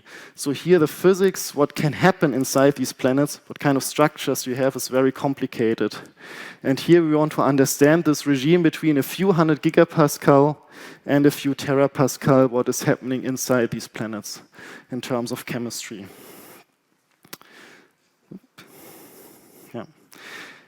A step further is how these planets are actually forming, how our Earth has formed here in our solar system, and how planets are forming outside. This James Webb Space Telescope and also the ELT, they will specifically also look at so-called protoplanetary disks around other stars. So what happens in the early stages of solar systems is that you get gigantic collisions, and one of them probably formed our moon, or another one probably is the reason why Venus, for example, is having a much lower speed rotation than our Earth. So these collisions are very interesting, and we still cannot really very nicely model how our moon has formed in such a gigantic collision potentially. And this also depends a lot on the equation of state of the iron, how much of the material is actually vaporized and how much stays there as a liquid. And the mean impact velocity of particles here on Earth is something like 22 kilometers per second. And when you transfer this into a shock pressure, so this is now really a shock Hugoniot system, you are in the terapascal regime. And those collisions are essential to model like the formation of solar systems, and also what has happened during meteor impacts here on our planet when really large objects are nearly with the initial velocity colliding here with our planet. Okay, going from like the astrophysics a bit more to applied stuff. So this morning by the politicians, we were, I think, a lot asked that we, go towards, we want to have applications. We want to have applications. Of course, just being curious what happens in space also is very nice for us humans, but you also want to have something out of this research. And one directions are going towards these new materials, which I call here like alien materials. When you look at the center of the Earth, where we have this like 3.5 megabars, and then a few thousand kelvins, and also thinking what happens during meteor impacts, where we move along the so-called shock Hugoniot, as Justin was very nicely presenting earlier. Then you see for the shock Hugoniot, we generate a lot of heat and very quickly go above this melting barrier. But when we do this RAM compression approach or nearly isentropic compression approach, we can stay solid and potentially create new materials at conditions that are temperatures below impacts at pressures higher than what you have at the center of the Earth. So stuff that has never been naturally present on our planet. And the physics is very complicated. We basically don't know what happens there. It's like really covering new ground. And this will be very exploratory to see what is existing there and could there be new useful materials that could be metastable at ambient conditions. So I think this is a quote here of Malcolm McMahon that I put there, that the behavior of solid matter at pressures above 400 gigapascal is basically unknown. So this is where we would like to go, and there's a potentially very interesting candidate that is BC8 carbon at sorry, this should be a 1 terapascal, so there's a typo here, so this is not 10 terapascal, but 10 megabars. There have been already some exploratory experiments in this direction at the National Ignition Facility in the US, like a gigantic laser facility with like shot per day, shot rate, and it was very hard. People went to this pressure, but didn't see the formation directly of BC8 from diamond. There are potential other ways to go there that involve chemistry. And kind of if you want to make like slight changes, having a slightly different initial material, this is not something you would like to do at a facility like NIF. So for this, you would have to have something like a big laser here at the XFEL, for example. This is also a very commonly shown example that I took from slides from John Eggert, just to show you as we compress materials even further and further, it doesn't get simple, it gets more complex. Earlier, people thought it would get more simple, just like densely packed structures, HCP or FCC, but it turns out that the electrons are doing very interesting things. We get these interstitials, and it's very hard actually to predict what happens. So it gets very complex, and kind of this whole journey now to higher pressures is kind of a journey into the unknown. Another case that I somewhat switches gears that I took from Michel Koenig, who was also a strong contributor to this collection of scientific ideas, is laboratory astrophysics in terms of mainly plasma physics. Now here there's an example of so-called polars. That is a white dwarf that sucks in matter from a companion star, and maybe at some point will develop a type 1a supernova. And so this is a larger schematic picture, what is happening there, how the matter is sucked onto the surface, how you have like plasma flows, you generate certain shock waves, and you want to mimic such conditions that are on gigantic spatial scales in reality at some reduced scales in the laboratory. This is the whole field of laboratory astrophysics, using some scaling laws of space and time that we can produce similarity experiments in the laboratory to learn about the basic physics that is involved there.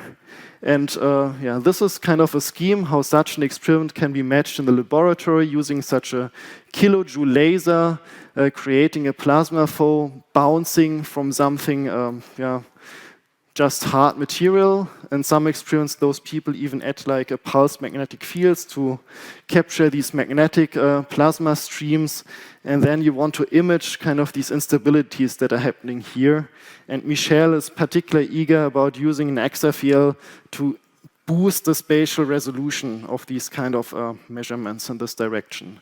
To do these reduced scale experiments to learn a lot about things that are happening out there in space. So this is a whole field. There are many, many types of these samples, like also supernova explosions and comparable effects, what they want to study. So this is also an open capability here in this direction. Another field that was just shown before is high magnetic field. This is also something you can do with lasers, like in a destructive way, single coil shot. This is also an idea already very old, initially from Japan. So use this laser here and generate charge separation, which on a very small time scale then initiates a very strong current in the single winding coil. And here, this is an example of newer date. You see like hundreds of Teslas, even sometimes exceeding kiloteslas, can be achieved here in this little winding of this magnetic coil. So you could think about placing some material, some plasma in this direction, and also doing some exploratory research in this direction. Okay, I don't know how much time do I have left. So I'm just coming to the short pulse laser, where this is also a very interesting discussion that is going on. Because of this potential contribution from China, this was a bit focused on the nanosecond laser. But for the short pulse laser, I think it's even, it's at least interesting on a comparable scale. And for a current, the upgrade type, what we currently think about is to use the same kind of laser amplifier, just with a different front end, to produce, like 500 orbits lower pulse durations, below 500 femtoseconds, but several hundred joules in pulse energy. And this is comparable to the Felix laser at GSI, just with a more, with a scheme that has more repetition rate. Here's also a comparison what the capabilities are at the different facilities. As you see, the capabilities of high-intensity laser, that's not too much different to what is present at SACLA, for example. However, again, it's the capabilities of the diagnostics of the laser team that really, I think, make a strong difference and put us here in the world-leading position very soon. For the HIBEF 2.0, this would then again be a strong change here in energy, but also in pulse duration. And both capabilities have some nice ideas. So the power, the average power, will be very similar in this direction. We have seen that for higher energies, we can produce higher particle energies of laser particle acceleration. So this would be another regime of laser particle acceleration that could be studied and also potentially interesting for applications. The sweet spot may be somewhere in between of these 30 femtoseconds and these 500 femtosecond system, and also to produce larger number of ions for isochoric heating. In terms of plasma physics, with these longer short pulses, we can generate plasmas that are closer to an equilibrium state, where we have several electron relaxation times at least within a laser pulse, and maybe already transferring more energy also to the ions in the system. this, I think, brings us a bit closer when we want to say we want to probe matter at stellar pressures and learn something about the physics that is happening there for these plasmas. And then also just this laser-matter interaction, to follow this laser-matter interaction over a longer time scale. At the moment, our probe pulse with the XFL is also like 10 femtoseconds, so like the pump. So we have not like a small window within the pump, but if we have a longer drive beam, we can look at different times, different windows within the pump. I think that could also bring some new aspects. And also the temporal jitter between laser and XFL would a bit less matter in this direction. Yeah, and finally, just very briefly, because I'm not the expert, also vacuum birefringence, and this was a calculation shown by Tom Cowan. I think we have seen a lot how this experimental scheme works. I still find it very fascinating. Just use light and see some effects, because usually in our first year courses in physics, we say that light has the unique capability that you can just press it or put the energy density in an infinitely small volume and nothing happens, and I'm eager to see how this is actually different in reality. So this is what Tom calculated, that here, using such a laser system, we would get like a signal. I think this is photons, this number, and above a background, and this could also be pretty useful to get higher resolution measurements in this direction. Okay, yeah, finally, I want to come back that we now really have like a world-leading capability for high energy density research in Germany, which I think is absolutely fantastic and opens a very new window in things where we have not been before. Also this whole kind of science we have not really been before here in Germany. So this is also a very nice and interesting development. We are still lacking something like a big academic program here in Germany. We are somewhat working to change this. Hopefully this will happen at some point, because of course we need this to really exploit these facilities like this.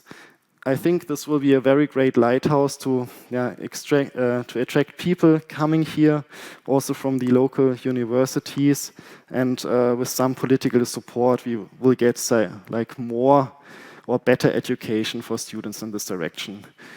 Another development in this direction, as I said, is in Darmstadt, the FAIR facility, also with a big HED collaboration and trying to bring those developments closer together and streamlined within Helmholtz. And with this, I think we can stay in this direction, thinking about the future, having these great world-leading capabilities here in Germany for the very interesting area of HED research. Okay, thank you.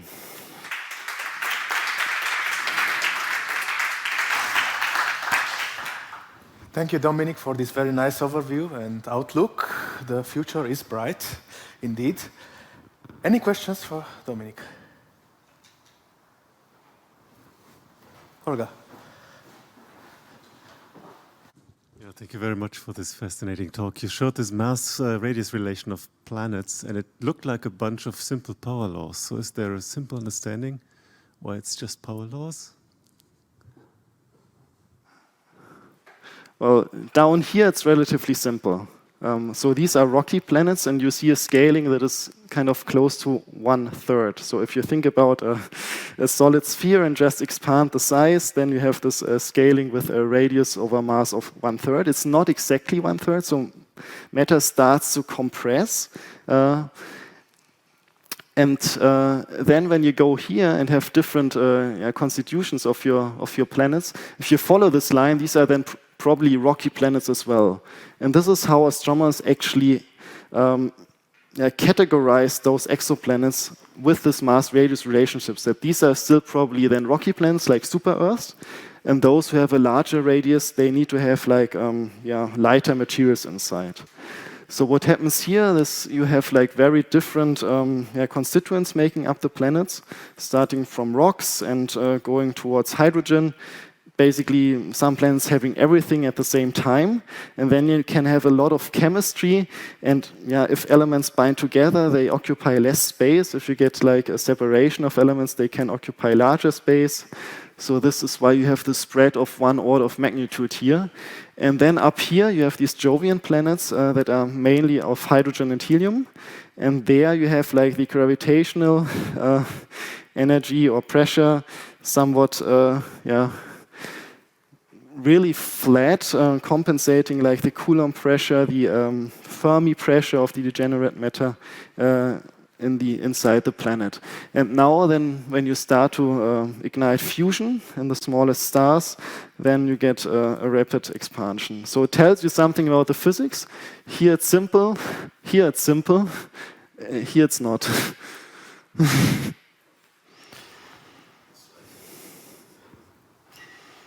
Any other questions? If not, probably we can close the session. Tom, do you want to say 2 more words, or? I mean, let's thank all the speakers anyway.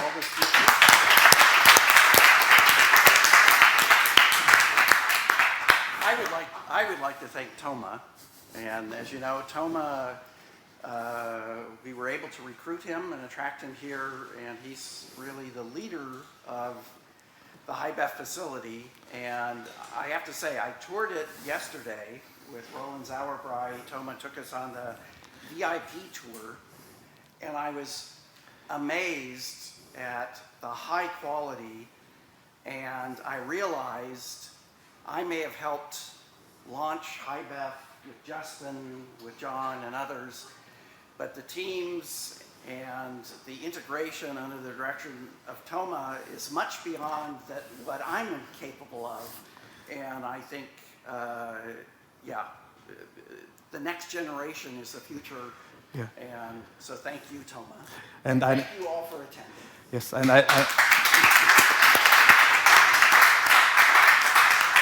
And at this point, I have to pass on all the thanks to all the crew that actually is doing all this hard labor.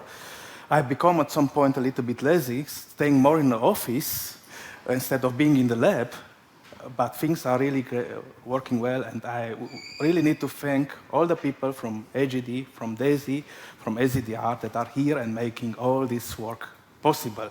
And we're really looking now for getting more and more users and having happy users living now our facility. So thank you very much.